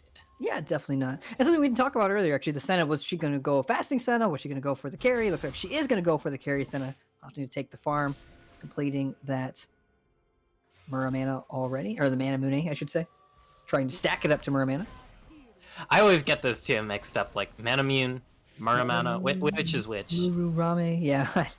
Tier, just stack the tier. Doesn't matter. Like, I know there's Archangels and Seraphs, because it's like those start with different letters, and it's very clear to know which is which. Yeah. Twisted Advance. Oh, they traded back, actually, into the mid lane. Twisted Advance onto Sunlight, trying to escape, forced to flash. Ultimate is popped from Tentakai. And, kind of had a flash out of that Nature's Grasp there. Moonlight, though, he might find a Graves. Oh, look at the combos here. Who knew?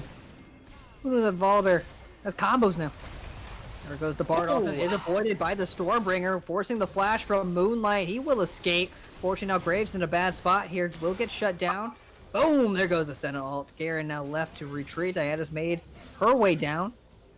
Cast into free farm at the top side. And once again, a 1-for-1, but that 1-for-1 is going to benefit the scaling side here. Life Essence, they're like, all right, cool. You just put more gold in our carry's pockets. We'll take that. We're not going to argue against free kills here. Sunlight. And for Life Essence, right, the whole name of the game here is just to not feed as early on. Let's scale up. Let's let our Ezreal get some items here. Let's let our Caston get to level 16. Our tank get tankier, and that is when we really want to brawl. And they're doing a much better job this time around. Not giving away things for free, at least in lane, too often. They have been going even, and that is a huge differential this game, because, I mean, we all saw last game, like, they would try and do something, they would die for it. They try and do something again, they'd die for it. Here's another gank. Oh, they're just putting the pressure mid over and over again. Here comes the support. Ashel made his way up on to the Garen with his Bard. Graves is there. It's a party. Sunlight can't catch a break, just getting ganked game after game. But what can they get out of that?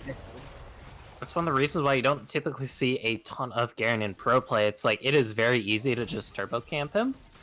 And he doesn't work as well in team fights since you do have to use the divisive strike, and that's not exactly the best backline access tool. Not like the Darius who pops the ghost, just able to get so much damage in. Either way, though, I mean, that kill, going over to 5-up on this Caston, that is a huge yikes. Venny, like, you're a fellow ADC, mate. You know what happens when a Caston gets a little juice in the tank. Like a little juice in the tank. There's not a lot of tools you can use to get away from them either. I mean, Sentinel... fun and interactive. Yeah, you at least have the karma. You can get a little bit of a shield, try to survive that burst. Oh, here it comes. Forced to burn the Arcane Shift. Ezreal trying to escape. Doesn't quite necessarily have the damage follow-up. The top side, or mid side, I should say, Rift Herald is spawned. More plates going over to the mid side. Garen soaking it up. And that's it's a kind of a slower game here. If you're honestly the side of MSU, what are you looking for here? We know the win condition. Oh, never mind. More fights breaking out. Volibear trying to make his way up. Support battle in the jungle. Bard lands his ultimate onto Garen. Sunlight in a bad spot. Will likely go down. Forced to retreat. But can the rest of the red squad make it out? MSU splitting in 3 different directions. Forcing the flash. Argentum Sky does get locked down. Twisted Advance knocks him back. Sentinel ult to try to save him. But unfortunately, that might have slowed him down just enough that he gets caught out. L9 makes it back to the tower. Caston is there. And they just complete the dive. Without the kill. Forcing the flash. But that is even more kills going over here to Life Essence. Now they're going to be looking to this ocean. That's going to set them up nicely. They're going to have those 2 dragons. Get yourself closer to having that dragon soul, and honestly, MSU, there definitely is still a chance for them in this game. Oh, they are by no means out of it. But what a turnaround, though, for Life Essence. Looks like a completely different team. Yeah, and that window here for MSU, it's closing quickly. You gotta catch the train before it leaves the station, Venny, or else you're just kind of out of luck, I feel. Yeah, and it just, again, the coordination from the engages here, able to collapse, understanding the positioning that there's multiple enemies in our jungle, be able to collapse them from different angles, and capitalizing off that, picking up gold. I mean, it's a complete turnaround here. They've got the first 2 dragons. They're up in kills. They're actually still down in gold, but as we said before, that's perfectly fine because we know they're going to scale. And I mean, they definitely are on that way, because that Rod of Ages here for this Caston is already stacking up. This Graves working towards his first item. It does look like it's going to be a cleaver this time around. It will give him that extra little bit of tankiness, which is always nice, and having that 20% CDR when a Garen is running down, when a Volibear is running down, when a Diana is just jumping on you. You know, sometimes having your abilities up that much quicker can't always be nice. Coming into the 15-minute mark. Much slower pace of the game. No turrets are down yet. Mid lane chunked a little bit from the previous Rift Herald. Second one has spawned. And I'm curious to see who gets this second Rift Herald, because it can help break this game open a tad bit if you're able to scoop up that first tower with it. That's always nice to get. It'll give you a nice boost there. Oh, here goes the Bard ult once more. Tempered Fate doesn't land. So much movement speed, actually, from this bot lane. When they're able to pop both the E from Karma, as well as the Curse of the Black Mist, but he gets locked down. Bard with another pick. Youngling takes that kill. Argentum Sky forced to retreat, but man, great picks coming out this time around for Life Essence. And that's just even more kills going over to Life Essence. We got a series on our hands, Benny. Like, if you looked at this game and said one of these teams got absolutely raffle stomped, to put it in 2008 terms here, last game, you'd say, who was it? Because you wouldn't be able to tell who it is this game. They're both dead even. However, though, Life Essence, it just feels like they're that one step ahead. They've been ahead. They're getting further ahead since they're picking up more kills. They're picking up that Rift Herald. They're looking for these towers too. Yeah. And for the side of MSU, what kind of foothold do they need to establish here to get back into this game? They don't necessarily have the engaged tools either this time around to pick up some clean kills. Senna ultimate trying to save the Baller Bear, forced to burn Stormbringer. Youngling takes a turret shot. They're going to trade back with the Rift Herald in the mid lane, forcing the flash from Ukiri Lee. No Here kills. comes Multiple numbers low. Diana trying to make her way down. Oof. I'm on the edge of my seat here because it's going to break out here. They're so Ruined. close. Actually, here comes the ultimate from Maokai trying to re-engage. Both engaged parties do get locked down, and they will escape with Senna's Black Mist. Oh, and this is what we call the caster debate here. Because Yeah, there's just, what, they're 2, keeping us on 3, the edge of our seats. yeah, just 2 or 3 instances of, oh, is this gonna be it? Oh, it's finally the happening. smoke Someone's tree gonna trying die. to slow him down. Does get locked down. Bard ult trying to land again. I've been pretty impressed actually with Bard's engages this time around compared to the Nautilus from last game, but fortunately, that Tempered Fate does go a little bit wide left. Hey, you know what? You can't hit them all, especially in Bard ultis. They can be a little tricky to land if you're going for those longer range ones on the Bard ultimate. So I'm gonna give Ash some. I'll give him some leeway here. A little bit of leeway. Not a ton though, you know. Yeah. Can't Dragon let is it. spawning. People get away with everything here. Yeah, true. Dragon is spawning in less than a minute. Will this be soul point for Life Essence? It will be a soul essence. Soul point, not soul essence. Yeah, they'll pick up. Life point and soul essence. You know, let's just Dragonborn mix now. up everything Gotta while swap we're them at out. it. Argentum Sky, just gonna drop that mantra inner flare, but at this point in the game, Karma already starting to do a little less damage, especially since it is that support Karma. You don't exactly get that early full AP item. That's a good route, but And I it's don't back think we're gonna and see forth, right? We're just trading roots for Bard studs back and forth. roots for dutes, as we like to say in the biz. I Roots think. for dudes. Cosmic Binding does have a little bit less range though than the chains from the Last Embrace from Senna. God, Last Embrace is such a long range. Like, I'm always surprised by it when I play Senna. I'm I like, do not like that skin. For some reason, that skin, I feel like the animation's faster. I feel like her E is larger. There's something about that skin to me that just seems a little bit unfair compared to the other Sennas, but that's just me. see, that's why I use KDA. Or, not KDA. True damage Senna. This. There it is, fighting around the dragon. Maokai ult trying to be used to zone everyone out. But we're getting angles from multiple sides here. They're stuck in a bad spot here. Moonlight pops the ultimate. Bard ult, Tempered Fate does lock down 2, saving himself potentially. Best Cat Arena in a bad spot, does get taken out by the Ezreal ultimate. Now we're kiting back. So far it's 2 for 1. But that Caston is still alive, does have a lot of mana enough for a couple ultimates. The heals though, and the shields that we are wheeling and dealing on the side of MSU, keeping everyone alive.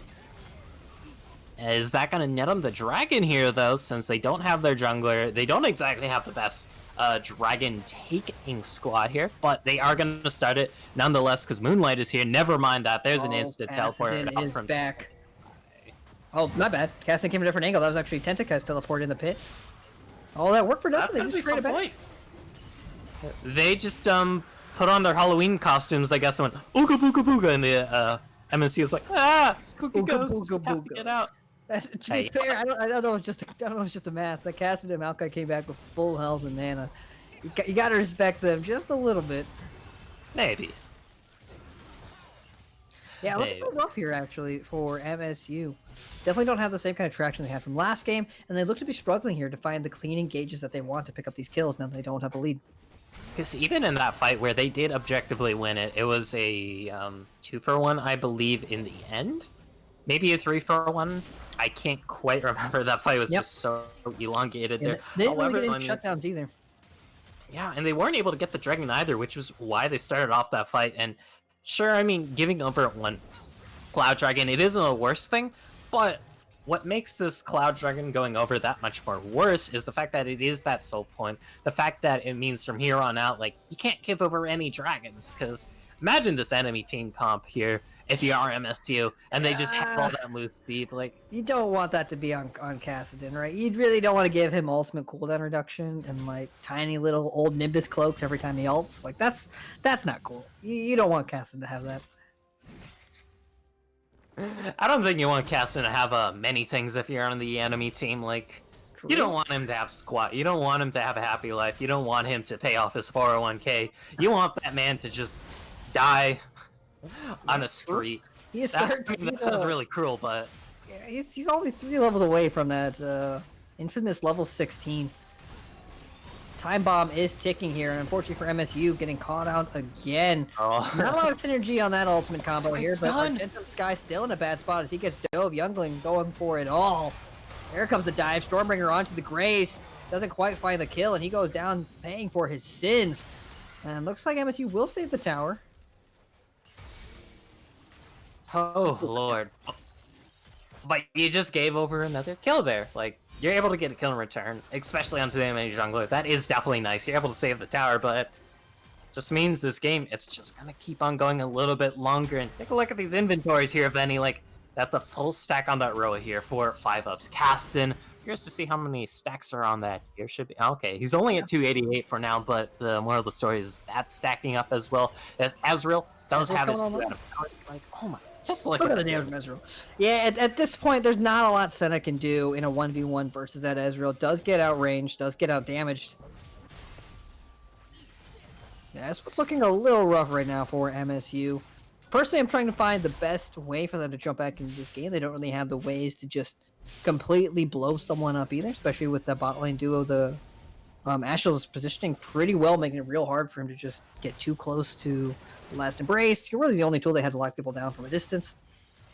It's kind of rough. I'm not really sure, honestly, what MSU can do in this particular moment to stall it out. Or, I'm sorry, not stall it out, to end the game quickly, as they don't want to stall this game out. As they don't There it is, hold it up definitely for one way. Oh, look at this flank. Trying to find it. Doesn't quite land. Ashel's still alive, actually. Ashel's ultimate does go wide. Drops Ashel, but more damage coming out. Youngling is just dishing out the DPS. 304. Ezra was only going to get stronger from this point on the game. Oh god. Oh, there's a little all-in the top lane. Nothing much. There's the Nature's Grasp coming out from Tentagai. I don't think it's going to get him anything, but it does secure the tower for them. There's a zoning ultimate. Gets him off the tower. Trying to you find know. the stun onto the Graves. And the damage right now just doesn't seem to be enough to capitalize on any of these stuns or engages that they're getting. 11-8 right now, still with a slight gold lead. But we know that Dragon's going to come up in the next minute. Will be Soul, and okay, Sunlight. Never mind, he's got damage for days.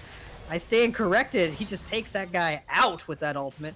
Down goes the jungler, 34 seconds, with Dragon spawning in 40 seconds. And, I mean, thankfully here for Hikuri, like, he will technically be up before that dragon does respawn. You should be able to at least get within the vicinity of it, since you will have that home guard boost. However, though, I mean, being able to pick up that kill, that definitely is the right step here for MSC. You gotta crank it up here. You gotta play at a similar pace to last game, where you got a leg, you went from a leg, you got the torso too, then you went for the neck, then you went for the head, then the game was over, and sure, they might not already have a leg to grab in this game, but they can still make some magic happen. Maybe you settle for steps. Yeah, give us more. Come on, all these slow picks that just, make us feel like there's going to be action. There's not. I don't like that. I want action. And I think we're expecting some action here in just a couple of moments here. Tetekai trying to escape with the magical journey. Gets him out of that bind. Dragon has spawned. But now Life Essence coming from multiple angles here. Maokai's ultimate is back up. Moonlight will just zoop out of there with that fast movement speed. But it is now Life Essence with control around the dragon. Oh, and this would beat Cloud Soul. Yeah, here comes Garen, getting kind of zoned out. Great Bard ultimate, actually locking up two. Making the Bard going a little bit too early. Diana ultimate is huge, but doesn't deal that much damage, actually. Trying to force themselves onto the cast and force the flash. Shut down, actually, by the Garen. Lands his ultimate. Younglin, though, is on a rampage. Sitting on the outside, 404. Almost has his board completed as well. How did they get onto this poor Ezreal as he is shredding them apart? Tetekai does lock down one with his Twisted Advance, knocking him back with the Bramble Bash. And it's gonna go down eventually though. Out of mana though. Katarina does drop as well. Not enough mana or health to survive this Ezreal, who is still left untouched. And that's just gonna be the name of the game here. How do you stop this Ezreal? Looking for the flank actually. Darkling shifts away. Shut down onto the Volibear. Does go down. Garen is actually the carry of this game.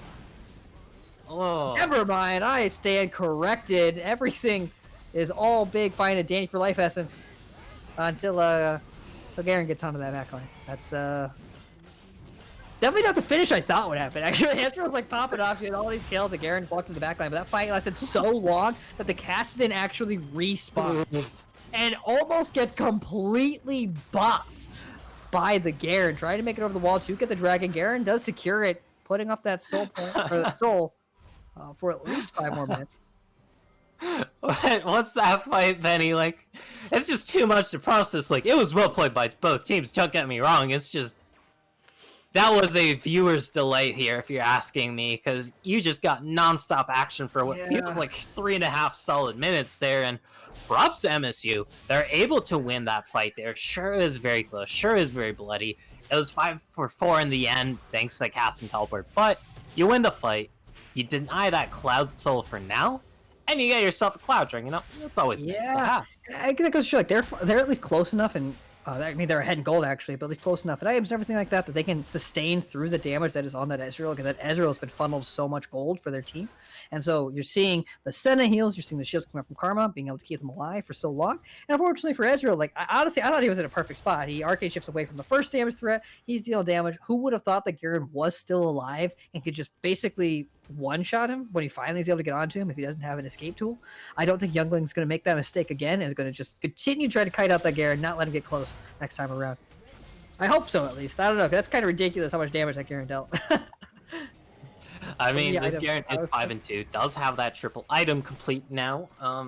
So he does a lot of damage. You have to be a little careful here. Thankfully, he does have the dash. There's the smite. Stormbringer will get stunned. Sunlight will make it. Not quite in time to avoid the Bard ultimate. Moonlight doing his best. But unfortunately, he's full tank. Not going to have the damage to take him out on his own.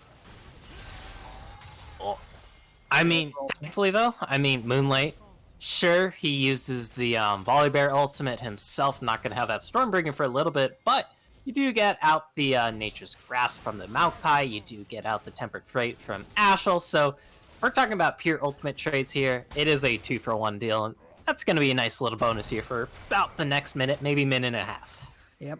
And Senna is, too, going to be dealing more and more damage as this game goes on. Sure, she's not picking up as many souls because she's farming, but she is going to start picking up those critical hit items, critical chance. And honestly, again, her damage is going to start putting out some more as this game goes on. That range is going to be a problem to deal with as well. God, yeah. Like, I once had the pleasure of playing Senna on release in ARM where they gave her double stacking for some reason. Let me tell you, Vinny, when you hit 975 at auto attack range without rapid fire, I can hit Baron from the other side of the wall. Like, it was just so memey. I'd be like, that is almost the range of, like, a lot of basic abilities that people consider long range. Like, I believe Caitlyn's Tilt over Peacemaker is about 1,000-ish range. So think of that, but as an auto attack. That's not fair. That's true. We're hitting those kinds of numbers this game, but we didn't think about it too much just because when you think of the farming setting, you don't necessarily think about the souls as often, getting that attack range and relying on that. But yeah, the longer this game goes, Obviously, Life Essence can scale a little bit better. That doesn't take away from the fact that Senna is going to continue to scale with those souls. And, I mean, hey. But, of course, that Senna is going to be having to deal with that Caston jumping on her, and you can have all the auto attack range in the world, but Caston is going to be like, alright, let me Rift Walk. Maybe he has to use an extra Rift Walk to get to you. True. And he's really come online at this point in the game. Starting on his auxiliary items now. He's got the extra Zonias. Already got his primary core, Seraph's Embrace, the Roa. And from here on out, it's just icing on the cake here. A little bit of extra stuff to keep him alive. And his Seraph's Embrace is giving him 110 AP right now.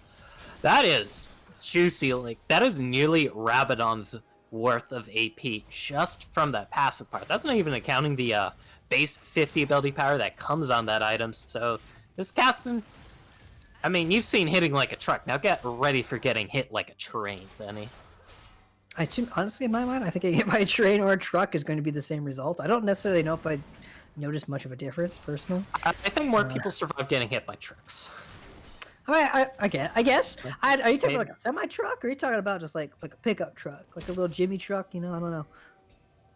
I don't know. I'm not trying to get hit by anything. Truck expert here. If we want to get into the dichotomy of different species of trucks, maybe different evolutionary paths, we can get into it because maybe, well, an F-350 probably hits a little harder than an F-150, but...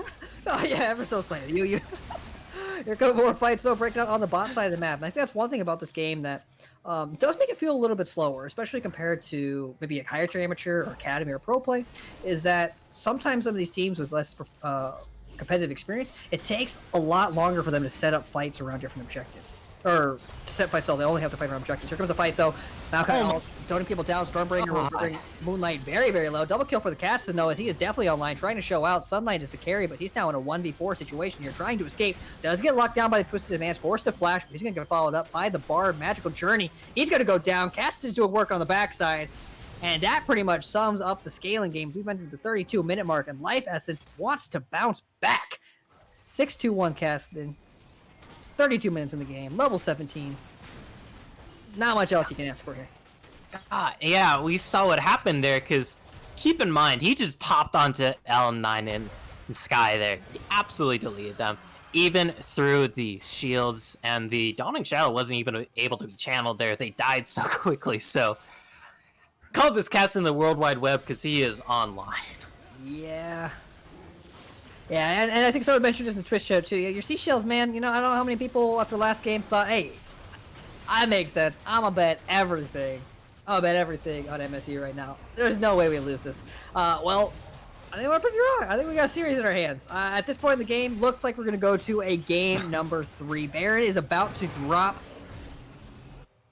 Blue side Life Essence bouncing back rather decisively. And unfortunately this time around for MSU, with a less cheesy comp, not as able to execute this time around and find advantages early on. Hey, but you know what game 3 means, Venny? It means we might get the Silver Scrapes. I mean, granted, due to copyright laws, we won't be able to play it. However, we can do our own rendition of the Silver Scrapes if you do want to, live on stream. Would be a good way to get back into the groove of casting and maybe further destroy your vocal cords. True. A better way to make me feel more comfortable back on the desk in the booth again by singing to the viewers. That's what they want to hear. I mean, Got the Dragon Soul now, got the Baron. Pretty much a formality that's left.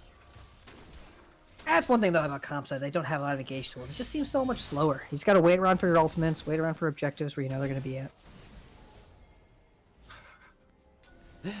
Thing is, though, it's like the MSU comp, they're kind of past their prime now. They're kind of a bit of an overcooked steak in terms of visual metaphors here if we want to get food mixed in. Moonlight, gonna dodge out on that, but look at the Caston move seed. Holy moly, that's just...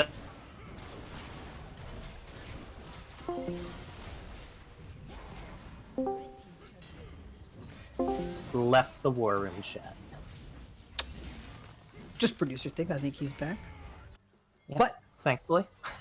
Hopefully, I'm just trying to get myself ready for the next game, honestly, because this one pretty much just a formality. Pretty classic here. Textbook. Splitting the map, making sure you have the Baron.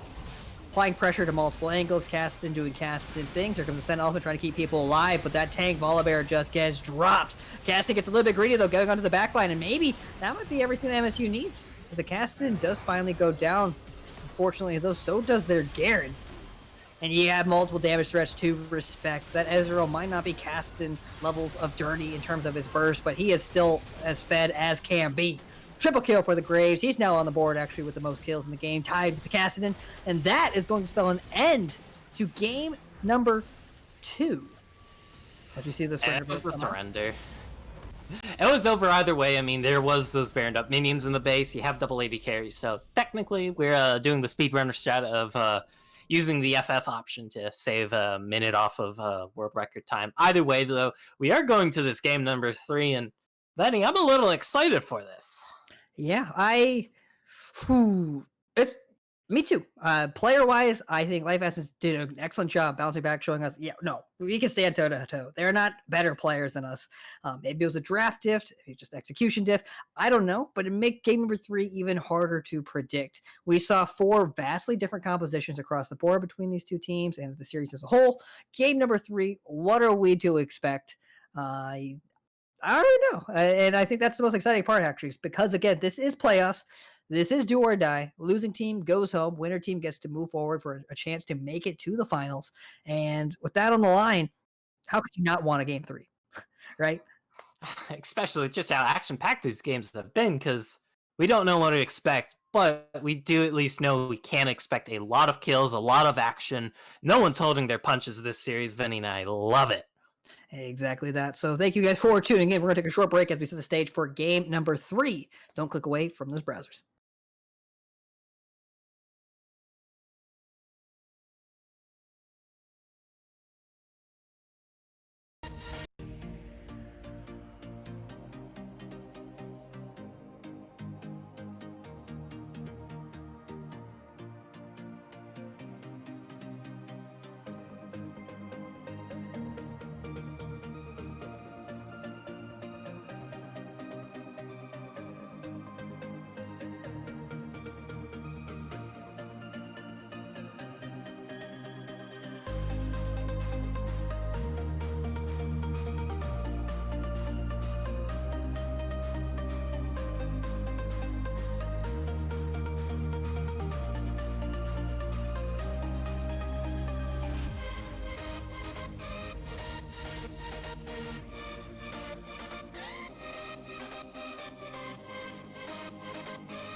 Switch apps without pausing your music. Start a trial of YouTube Premium on us and listen uninterrupted.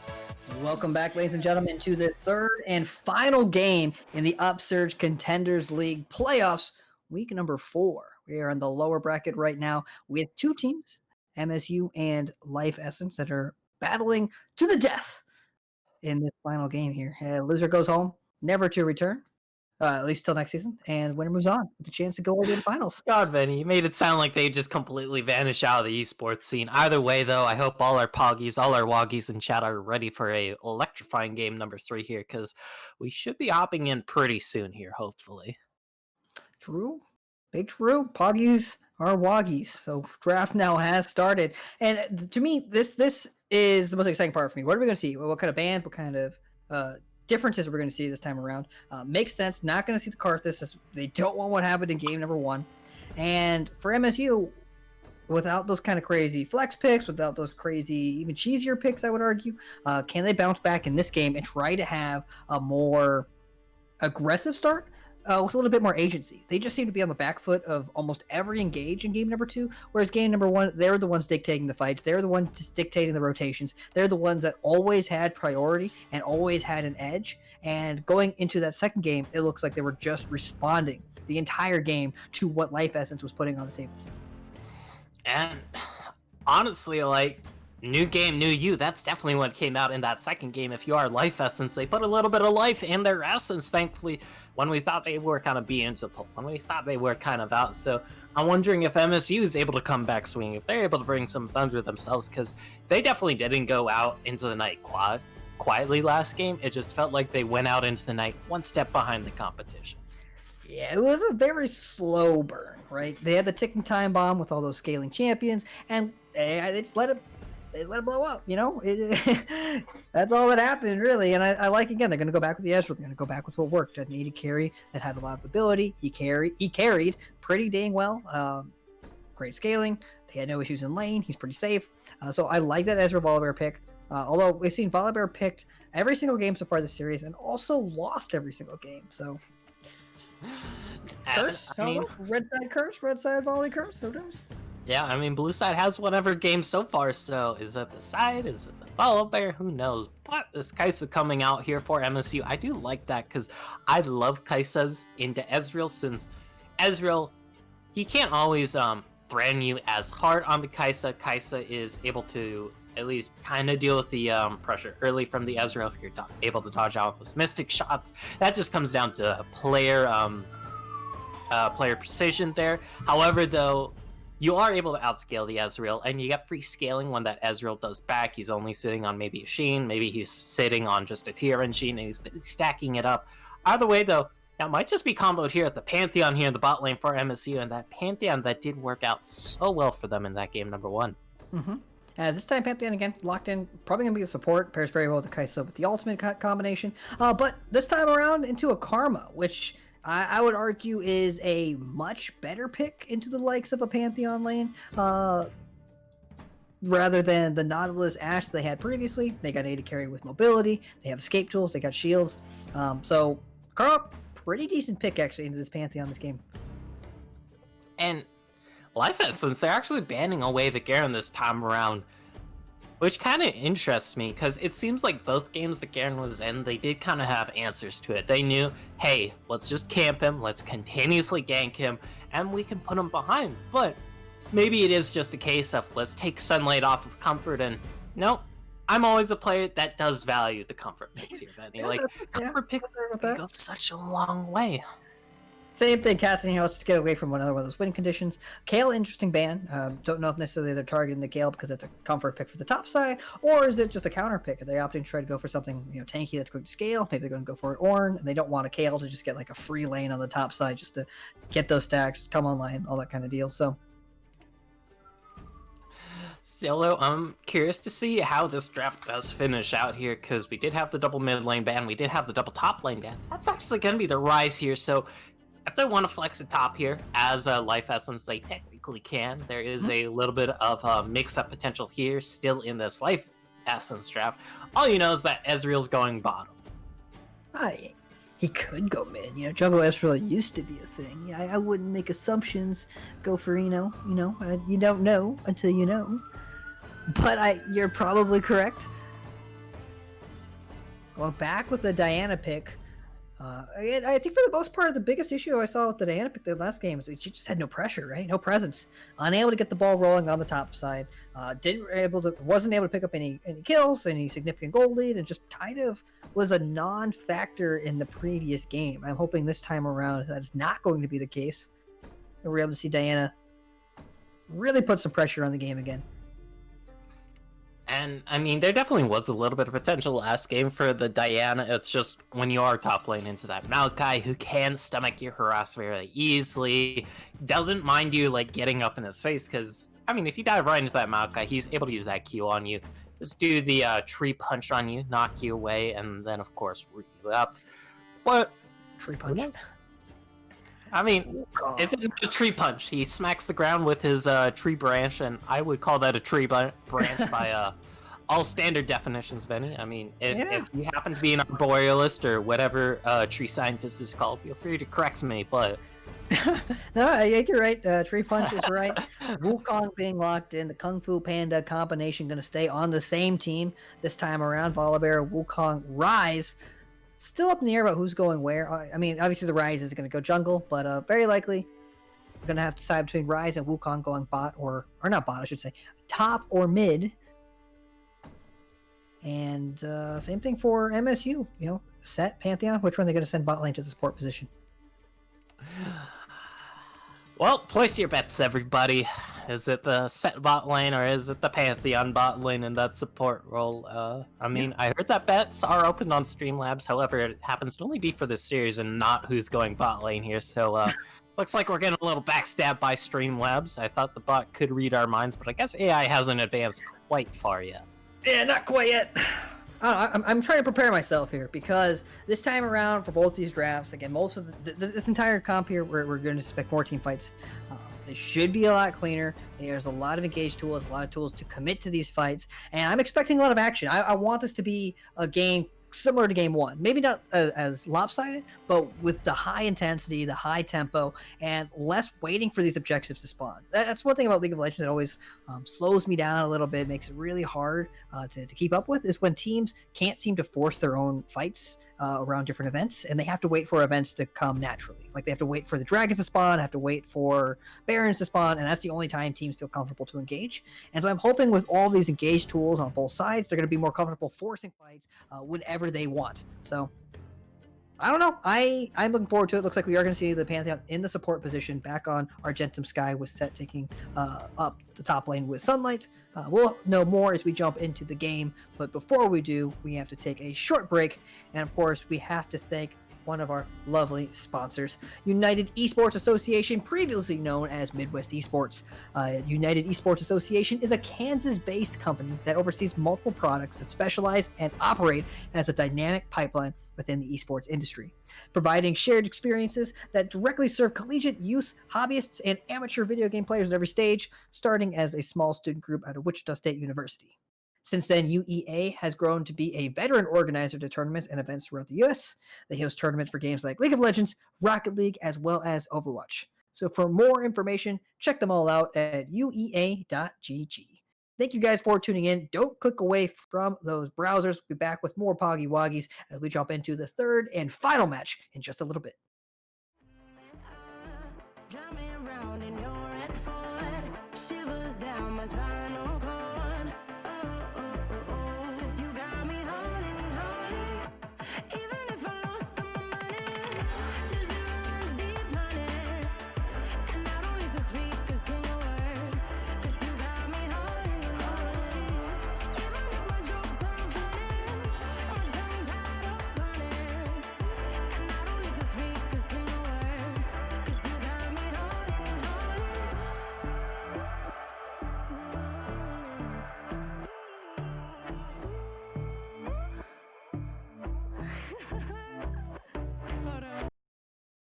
Covering your nose and mouth with a mask reduces the chance of transmitting COVID-19 by 80%.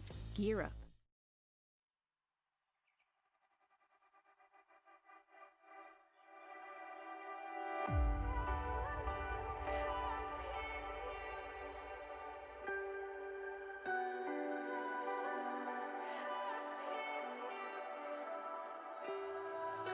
Slow to speak, you're quick to change your mind.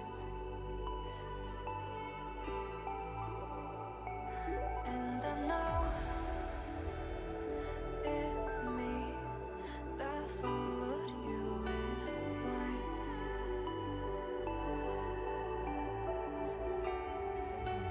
I could say that you didn't need, but you wanted me. Maybe I was wrong, even once wasn't anything. So if we had another chance, I would never let you steal my lips. Bring me back to life.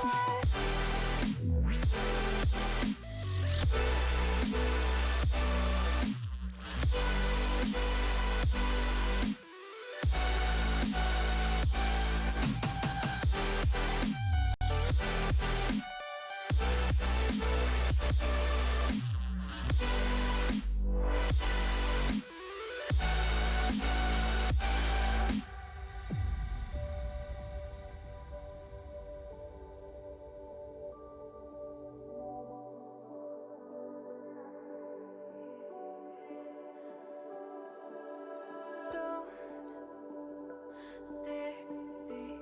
They're still pushing it to Like us. you would have a clue.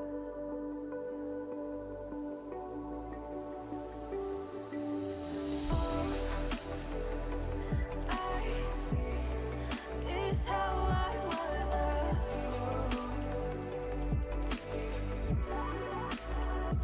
to see my heart skip beats, thinking about you. Whoa. I could say that you didn't need, but you wanted me. Maybe I was wrong, even once wasn't anything. Yeah, I could say that you didn't need any part of me. Yeah, maybe it's not me, you should be the one on your knees. So if we had another chance, I would never let you steal my lips. Bring me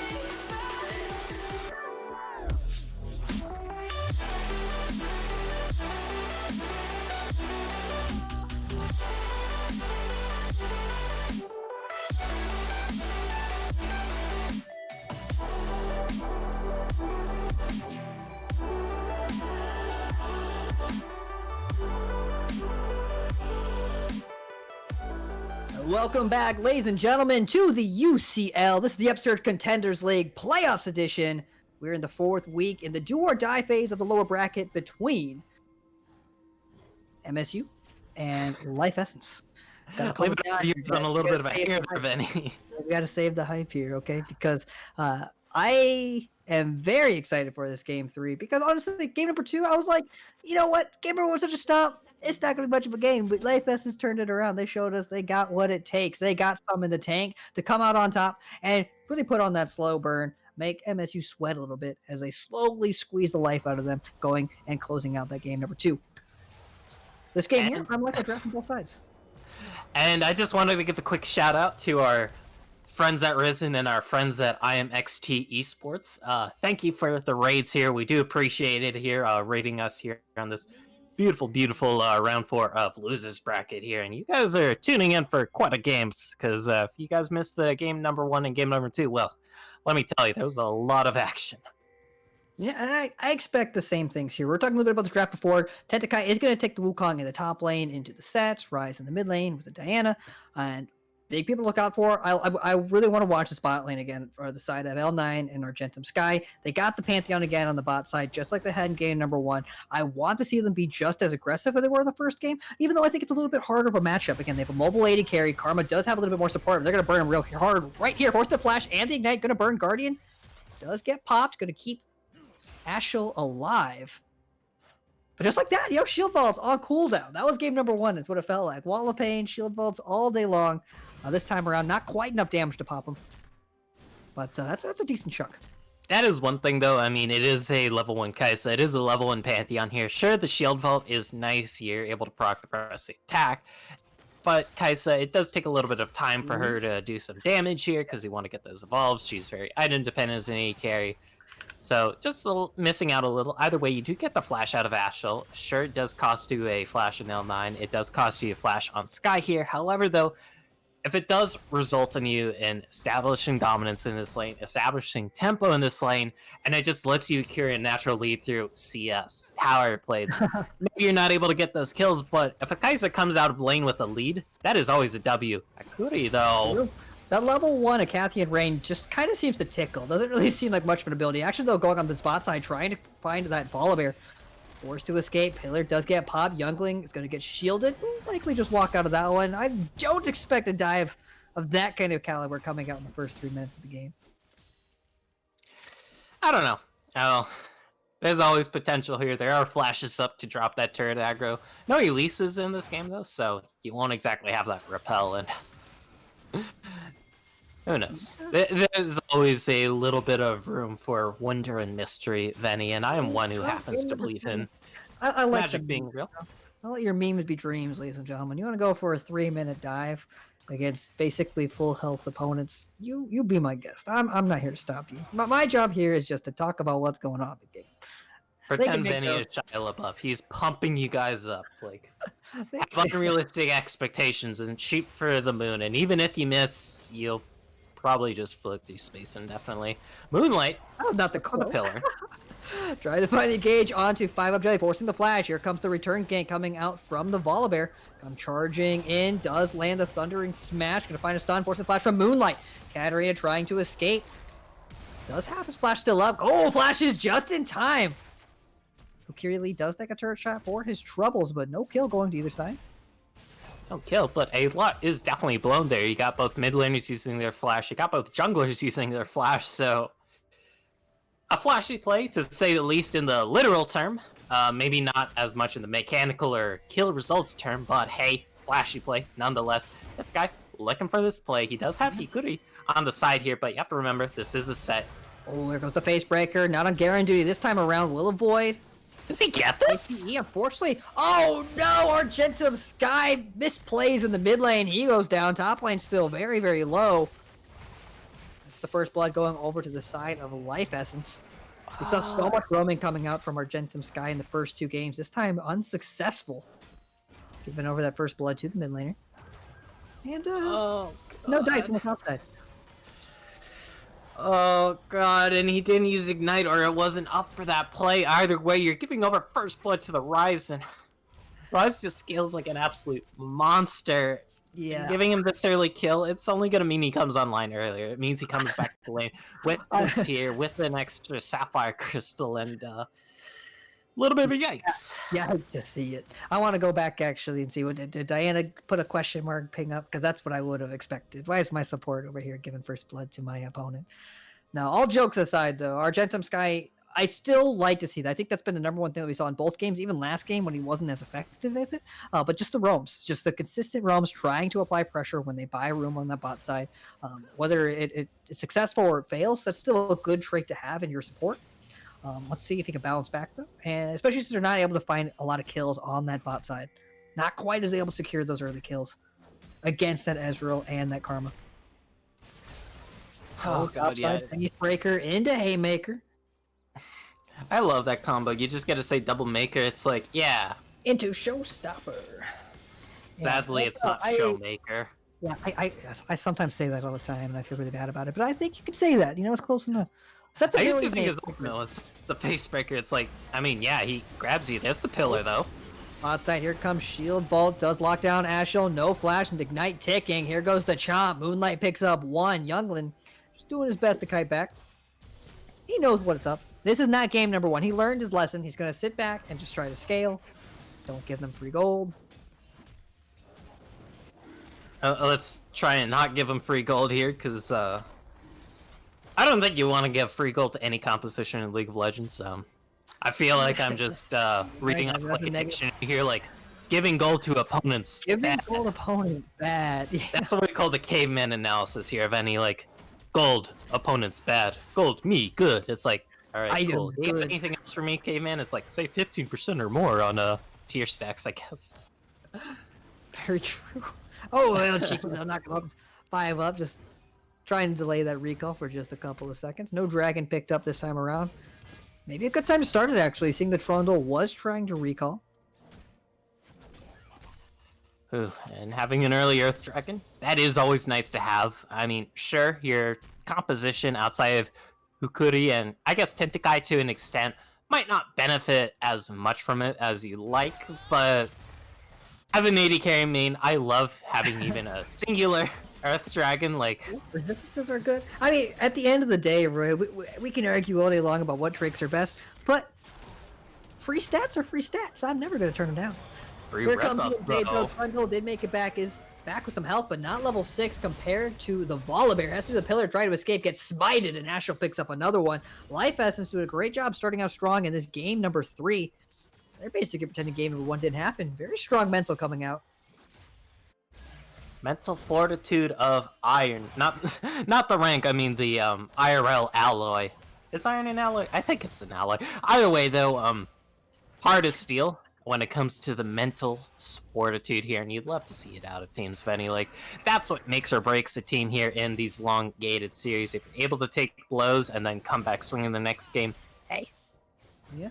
That's the best way to think about all playoff matches, too. It's a marathon, right? Not a sprint. Do you have the stamina to outlast your opponent, get past that fatigue, stay on top of your cues, and just continue doing your job, right? And I think game number 1 does maybe the biggest discrepancy. It was hard to see. I didn't want to say it was entirely due to the fact that they maybe just lacked some discipline or misplayed, failed to execute game number 1, because they did get beat really, really handedly. But the more and more we see them play as we're coming to game number 3, it's kind of what it looks like. It just seems like, hey, you know what? It was one bad game. Had poor execution, gave away a lot of free kills, doubled down on it. But coming game 2 and game 3, we're going to step it up and make less mistakes. Isn't that a High School Musical song where they say "step it up"? I feel like it is. Like, I know there's "Get Your Head in the Game," but I feel like "step it up" would kind of fit in well with the. Is there an HCU High School Musical universe? No. I forget. I mean, dude, there's fandoms and, you know, fan fiction about everything out there. So I'm sure if you really wanted to pursue something like that, you could find it on the internet. It's got it all. Yeah, get your High School Musical fanfic going just so you can make up a song to make a joke on the caster desk about it. Either way, though, 5 up might be in a little danger here. Here's here it comes, forcing the flash from 5 up. As there goes the Moonfall from Diana. A lot of respect there. I'm not sure if he necessarily needs a flash. I don't think Diana really had the damage to just completely one-shot the Rise, but, you know, always better to be safe than sorry. On the bot side, though, lots of action. Ignite still ticking on Youngling. Needs one more proc to get that passive from the Kaisa. Flashes, but unfortunately the passive disappears.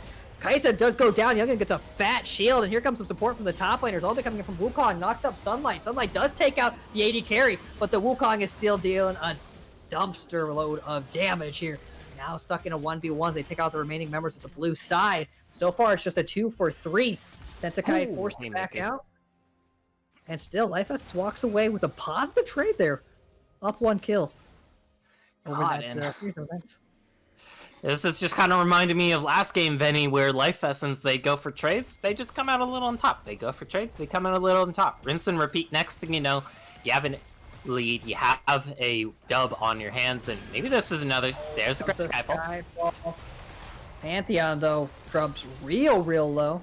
Aegis Assault does not keep him alive from that Ezreal ultimate. He does go down. Moonlight picks up 1 to 5 up with a 1-for-1 trade. Still in pursuit, though, of the Volibear. Adding up to the support from his bot laners who have rotated to the top side. Whew. And True Shot Barrage. Perhaps to you, Younglin, you pick yourself up a kill. That's gonna help this Ezreal. Like, we saw what happens to an Ezreal when he gets a little bit of acceleration early on last game, and this game might be a very similar case here, as he's looking pretty fine. He's stacking that tier, working towards that man immune. Has a Sheen to boot as well. 2 kills under his belt. He's looking mighty fine, and in the end, it is just that 1-for-1. Trading? Yeah. It's the 1-for-1 trading back to the top side now, sending both bot laners top, trying to play around this Rift Herald potentially. And right now it is Life Essence though that has started the Rift Herald. They do have control. God. A lot of building tools, right? When you have Karma, when you have Ezreal, it's a lot of range that you have. Just try to poke them out, try to deter them from jumping onto this objective, and it does look like MSU will succeed. Giving it over, not going to risk letting the other team snowball too hard. This time around, last game, even though they were down in kills, they did still have a gold lead. This time they do not. Here comes the Rise ultimate onto the poor Kaisa. L9 not having a good time this game. Hey, you know what? Sometimes you wine and dine, sometimes you poured an L9. This time, it seems to have been the latter here, Venny. Seems to be indeed. Again, complete turnaround. Life Essence looking so strong coming to this game. Again, they're the ones dictating the pace of this game, being the first ones to rotate, finding great engages. Unfortunately for MSU, again, they look a little lost. Hopefully, MSU, they do have a map here for the game plan, because they still got their heads in the game. They just got to dip it all the way in the game. Back with High School Musical references, there's the Moonlight. Goes the Moonlight, drops onto Sup, does go down. Call him Sup, 5 of them. Looks like a necessary for a moment there. Sup, like, Sup, dude. Sup, Sunlight though, trying to stay Sup to this bot side, trying to find one. Facebreaker lands onto the Mimic, the fake monkey. Feels fake, man. Feels fake, man. Hey, I will pick up a dragon though in return. But this is kind of like a point that I'm kind of concerned about, you know? Even does this team know how to play from behind? Even last game when they were down in kills, they were up in gold. This game, down in gold and down in kills. Rift Herald does collapse in the mid lane. MSU, less scrambling. Oh, and thankfully this time around MSU, they do have a little bit more late game insurance. It's not like they get completely outscaled. Sure, yeah. Ezreal, Rise, they do scale very well, but so does the Kaisa. And Kaisa not Kasten level scale, right? Yeah, and thankfully Kaisa is a very strong scaler. I can say this with about a 90,000 mastery points worth of experience, maybe 100,000. I forget, you know, just flexing my mastery on the desk and not my 25% Kaisa win rate from last season. Look at that, please. Don't look at the win rate. You know, that's not what it's about. You got to look at the KDA. 5 up though, going 6 feet down. It looks. Oh, Sunlight, he does not care. Honestly, watching him play Garen 2 games in a row, I'm kind of glad to see him play something a little bit more mechanically intensive. He's really does have the most kills here. Seeing the pillar trying to collapse onto this bot lane. These are the plays that I'm looking for from MSU. They're the ones trying to dictate how these fights are going to take place. Collapsing from multiple sides. More of what we saw from game number 1. Double kill going over to Kaisa. That's some gold that you really need to see in the pockets of L9. That's a great play. And beautiful pick, because I saw that Grand Skyfall come out. I saw it miss. I'm like, all right. Maybe they just walk away from this. But that beautiful pillar, because when you walk through a choke point like that, Benny, that is primo pillar posizionano there, to quote my Italian grandfather. Italian heritage, by the way. But picking up those 2 kills onto this Kaisa is massive. And Best Katarina, even able to get an assist on this Diana too, that's not going to hurt either, putting all that extra cash in your carry's pockets. Cash is good. But we're all tied up actually for gold now. 25,000 to 25,000 each. 0.8 if you want to be exact. Up by 1 kill though on the side of MSU now. Bot high dragon to dragon. Katarina, he's looking for this. Oh, here goes the Moonfall. Caught him right on the edge. Conqueror has been popped. Second ultimate from Tentakai. Does he have the Lunar Rush? Not up for another 13 seconds. Does force out the flash though, and that's always nice against the Wukong. Shares the trade of ultimates, and those should be roughly equalish cooldowns. However, though, taking away Wukong's flash is great. It means he can't use the clone into flash. There's the Aegis shield. Oh, there goes the Void Assault. Kaisa trying to get to the backline. Younglin is ticking. He can't escape this time around. He goes down. Bear coming around right before wee woo back up. But those are the picks, though, that MSU was looking for, trying to claw themselves back into this game. They now have secured, a gold lead, a pretty substantial gold lead. They're up 1,000 gold now. I think the highest gold difference I saw was maybe 2K so far in this game. Stormbringer is pop. Pantheon coming from the side. Argentum Sky trying to find the lockdown. Oh, and there goes the showstopper. Wrapping the Baller Bear right onto the back line. That's a double kill for Sunlight. And it turned this game right on its head. God, and that was such a nasty showstopper into that beautiful flash haymaker. That is like one of my favorite mechanics. Oh, that's a flash root. It's on its slow motion too. That karma was like, I not even try to dodge it. I'm just gonna take it. I maybe underestimated that damage, but that was pretty rough there. No, I almost said Showmaker too. I was so close to saying Showmaker. I almost messed that up. And to give Ashel some credit here, when you're a 3-death karma, when you have barely any armor, like he hasn't built any armor, like a 4-0 set is probably gonna absolutely dump truck you. Like, might as well accept your fate at that point. The haymaker does true damage, so even if you exhausted him, it'd be kind of like, Just things. just things, yeah. Kaisa, though, about to come online. Ezreal had his 2 items power spike. Kaisa very, very close to finishing that Rage Blade. Should have it within the next 3 or so minutes. Should, yeah. And L9, it also means he's close to the Supercharge evolution too on that E. That's my favorite evolution because it gives you so much utility. Having that invisibility is so great to have because it allows you to make certain plays like, sure, evolving up that Q first, it is great. It gives you more damage. Technically, it allows you to clear waves better, but that's what makes I'm a Vayne sucker for the invisibility. Yeah, the ability to just disappear. Okay, that yeah. Good to know we're both Vayne players here. I know top laners might hate us, but hey. You don't play Vayne. I don't know if you're an AD carry. I mean, how Bella can you coming say? out. Here comes the action here. Oh, Ace Breaker actually puts up. Void Assault onto the backline. Ezreal trying to escape, but unfortunately he cannot. The Death Ball just comes flying in. Double kill on the side of L9. That's going to be the second Dragon of the game for MSU, and they are in full control of this game. God, and usually it's a term people use to tell about narratives, escalating conflict, where conflict, it's like a mountain. It goes up and up and up, but there's the Moonfall. Yeah, Moonfall, I should say. Lunar Rush is almost back up. Going to pop it here. It's a second before he jumps over the wall. Doesn't quite. He gets out for free. But Dan having a much better game than last time around. Yeah, it was looking a little sus at first. Like, they definitely weren't super far behind, but they were falling a little behind. They were on the back foot in terms of tempo. That's a great face breaker. Forces out the Cyclone. Here comes Volley. Doesn't, or has his, Oh my ultimate god, up. the teleport coming too. actually from the Rise. Great job, though, by MSU, separating in multiple directions, trying to just waste that teleport's time. But maybe bringing them up to the wrong side of the map as they bring them all up to the Rift Herald. Oh, they're not even going to pick it up. That is so unfortunate, getting zoned out right as they completed it. I have the Herald just sitting there. And Moonlight... Oh, it was stolen. I was wrong. It was stolen, actually. Yeah, Moonlight's Smite wasn't up there. No Cyclone here, but there's a root, there is a dream, but there's a flash. Turning it around. There goes the Volibear ultimate. Stormbringer to disable the turret. Argentum Sky in a bad spot. Doesn't quite have the health to escape that. And now the Death Ball's on the other side. Going back and forth. Stopper onto the back line. There goes a great face breaker, but unfortunately the Haymaker goes wide left.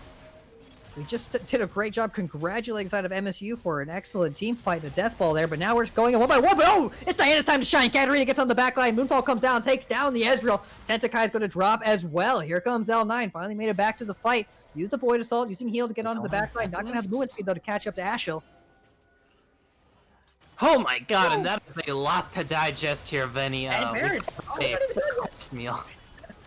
Oh, we're going back with a team fight win for MSU in that mid lane. Then we saw the salty run back from Life Essence. They didn't get anything. They steal the Rift Herald. They're able to secure a kill off the back of it. Then we see MSU try a salty run back. It doesn't work until it does, and now all of a sudden we see MSU taking the Baron here.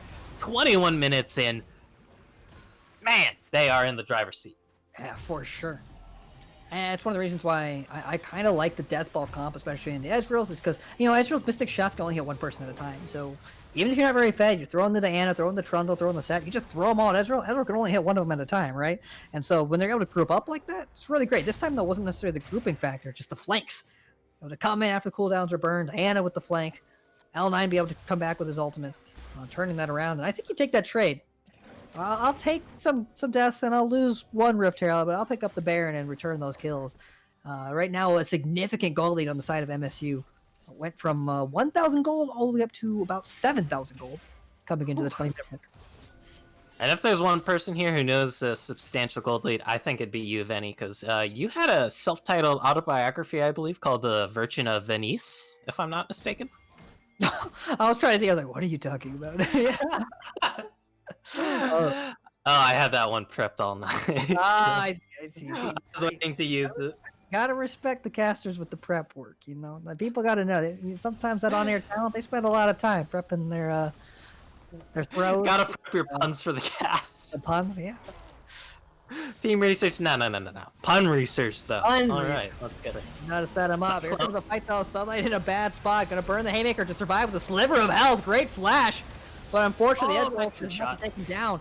The team was not here. We talked about how the MSU wins these fights with a strong death ball, but you can't do that if you're going to show up late to the fight or engage too early. Moonfall does come down, but you don't have the damage there. Diana, you're only sitting on a Hex Tech Protobelt and a Zonia's Hourglass. Gonna drop Fat Shutdown. Dragon spawns in a minute. Maybe he can get bot tower? But pretty big misplay there by the side of MSU. I know, like, we were just singing their praises here on the desk, like, they got the Baron, they got a substantial gold lead, and they could have just broke open this game with that Baron buff, but they just throw it all out the window there. They don't even get that bot lane in their turret, and they swung the gold lead back a decent amount. Sure, it's still in their favor. Sure, they still have Baron for a bit here, but when you lose that much time on your Baron, like, not a good sign. Indeed. Luckily, though, as you said before, L9 they're going to continue to scale. Should have that supercharge upgrade now. Look at the Katarina jumping all over the screen with that Stormbringer. Use the Void Assault to get into the backline, pumping everything into Huikari Lee. Maybe not the best idea. Showstopper on the backline, but it gets avoided by the Rise ultimate. Great positioning there by the Rise. Face break multiple members. Where are the damage threats? Unfortunately for Kaisa, gets stuck. Oh, but that Haymaker was disgusting. These fights are going back and forth. It's hard to keep track of who is actually on top of this. Now Katarina joins the fray. Look at the damage there. They're bursting out. Youngland doing his best to keep kiting back. He does have the damage. Mystic shot takes down the support. Down goes the jungler as well. That's a double kill. And Katarina also goes down. That fight went back and forth, and it is so hard to follow between these two teams. Who is actually in the lead? Unfortunately, again, big misstep from MSU. Trying to chunk all your damage into the jungler, doesn't have the burst, and then missing that positioning. Hats off to Sunlight, though, doing his best. That would have been a heck of a play if they were able to land that before the Rise ult went through, making them avoid that secondary showstopper damage. But, man, they really do want to go out in this Game 3 with a bang. And it's not clean League of Legends. No, not clean Legends by any means. But this is down and dirty. It's entertaining. Down and dirty, entertaining. A lower bracket, playoff, League of Legends. Either way, though, we do sadly go into a pause here. One of the players is having a little bit of lag, so I think we're going to cut it to a short break here on the desk here. But don't go anywhere, because I believe this issue will be resolved in just a second. Oh, maybe right.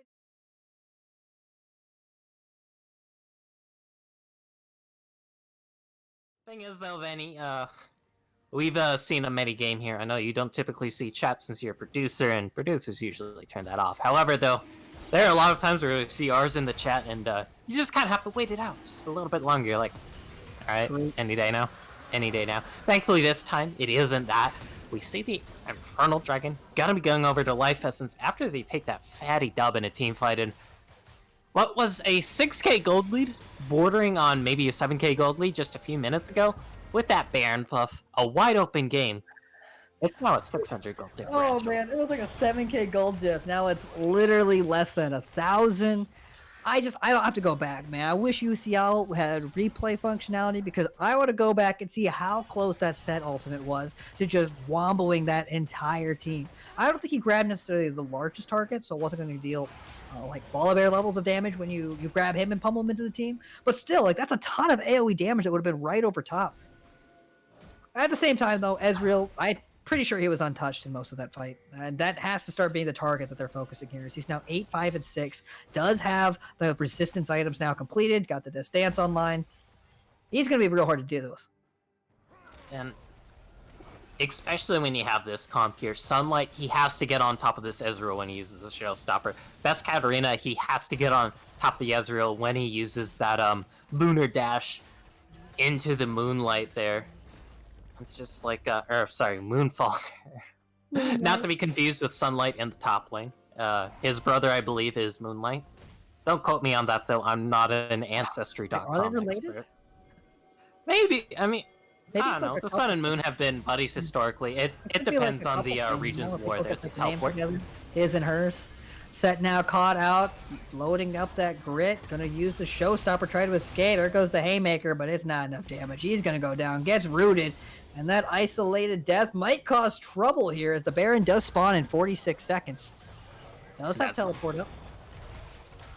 And that's 4 kills going over to this Rise. Like, this set who was once 5-1, I believe, now 6-4.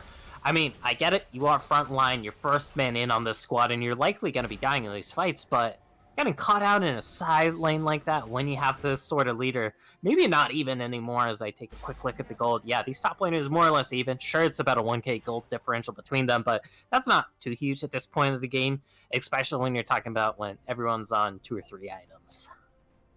And this game is just back and forth, back and forth.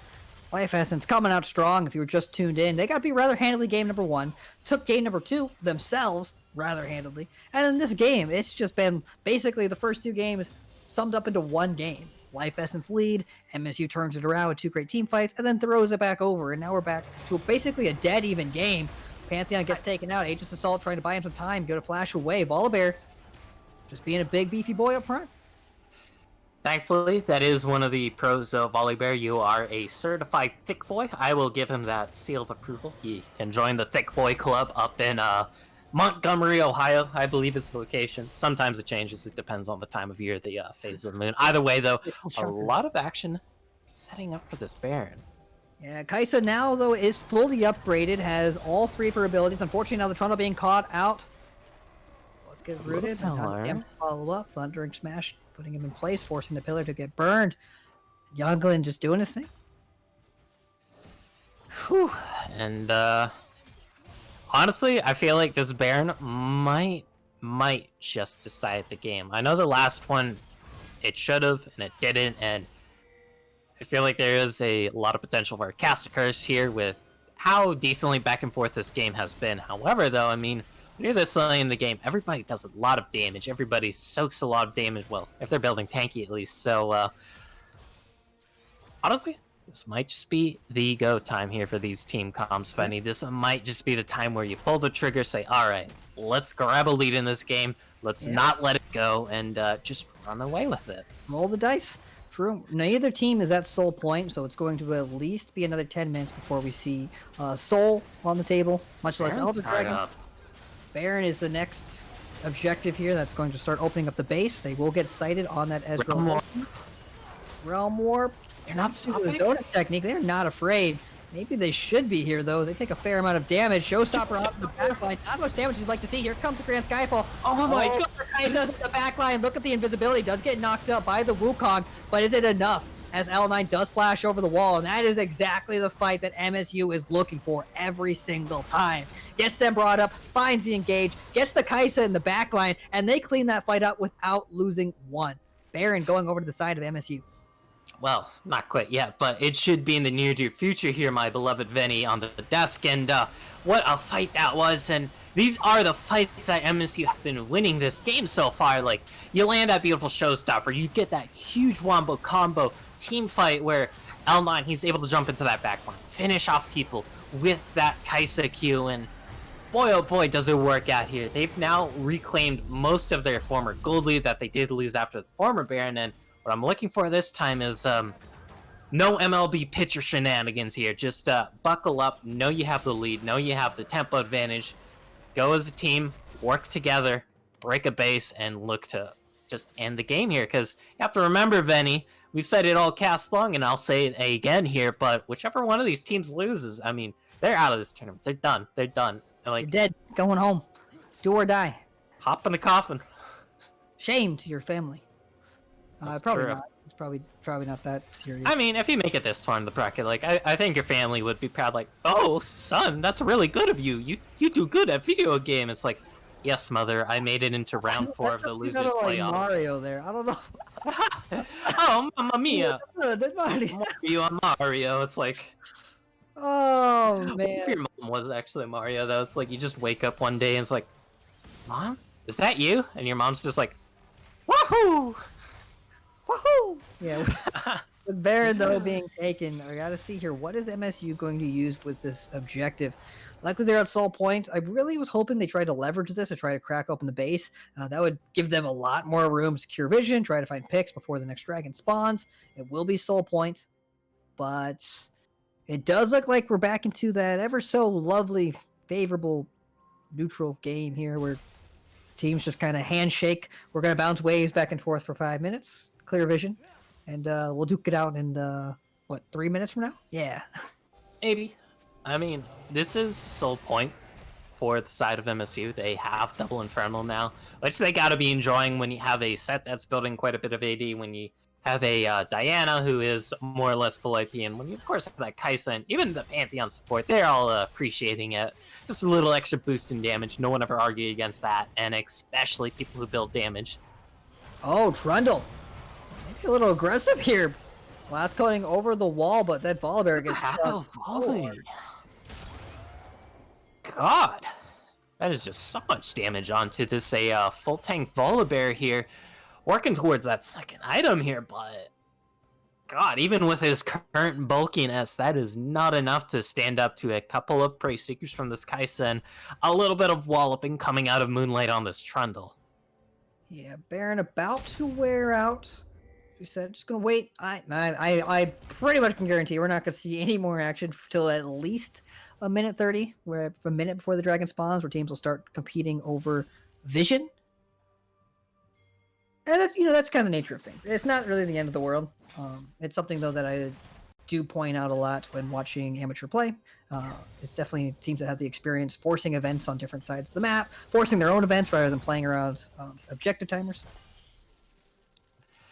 Yeah, and objective timers, they're always huge here, no matter what level of play you're at, Venny. Like, I know me and you, we've been looking at a lot of amateur streams recently and keeping up with that scene, but this scene, it's just as important. Like, an Elder Dragon is an Elder Dragon. It doesn't matter. I think both teams scale relatively evenly too, right? So even if one team is waiting it out, it's not necessarily bad, right? Both of them, the Kaisa, the Ezreal, the Rise, they all scale pretty dang well. I mean, I'd argue Life Essence scales better, actually, with the Rise and the Ezreal in tandem. They're going to have Rabadon probably by the next team fight on the Rise, which is pretty dang effective. Yeah, I'm curious to see how this Rise plays out in the side lanes primarily, because if this... Oh, never mind that. Speaking of side lanes... Oh, here comes Showstopper, trying to find a pickup onto the jungler. Life Essence, Stormbringer forced to be burned. Teleport coming for the Rise, and maybe that's a mistake. Okay, ladies and gentlemen, that's what I'm talking about. Let's have some action before the objectives. But unfortunately for Life Essence, that is not what they wanted, as they lose one, and they burn a teleport there. Oh, was it a teleport? The Realm Warp. Realm Warp, okay, I was gonna say. It's technically a teleport, just a not as global and technically AoE teleport. I'm so. surprised he took that Realm Warp. That did not seem like the ideal... It looked ideal because they only saw sunlight, and then all of a sudden, in comes Sky, in comes L9, and then you're like, Big True. God of War. I haven't played that series, so I won't understand any refs he makes, sadly. Fog of War. Oh, Fog of War. Good to know my ears are working well. That's sarcasm, by the way. 25 seconds on the Infernal Drake spawn. This is Soul Point for the blue team, MSU. Got a little pillar there, but I don't think it'll net too much.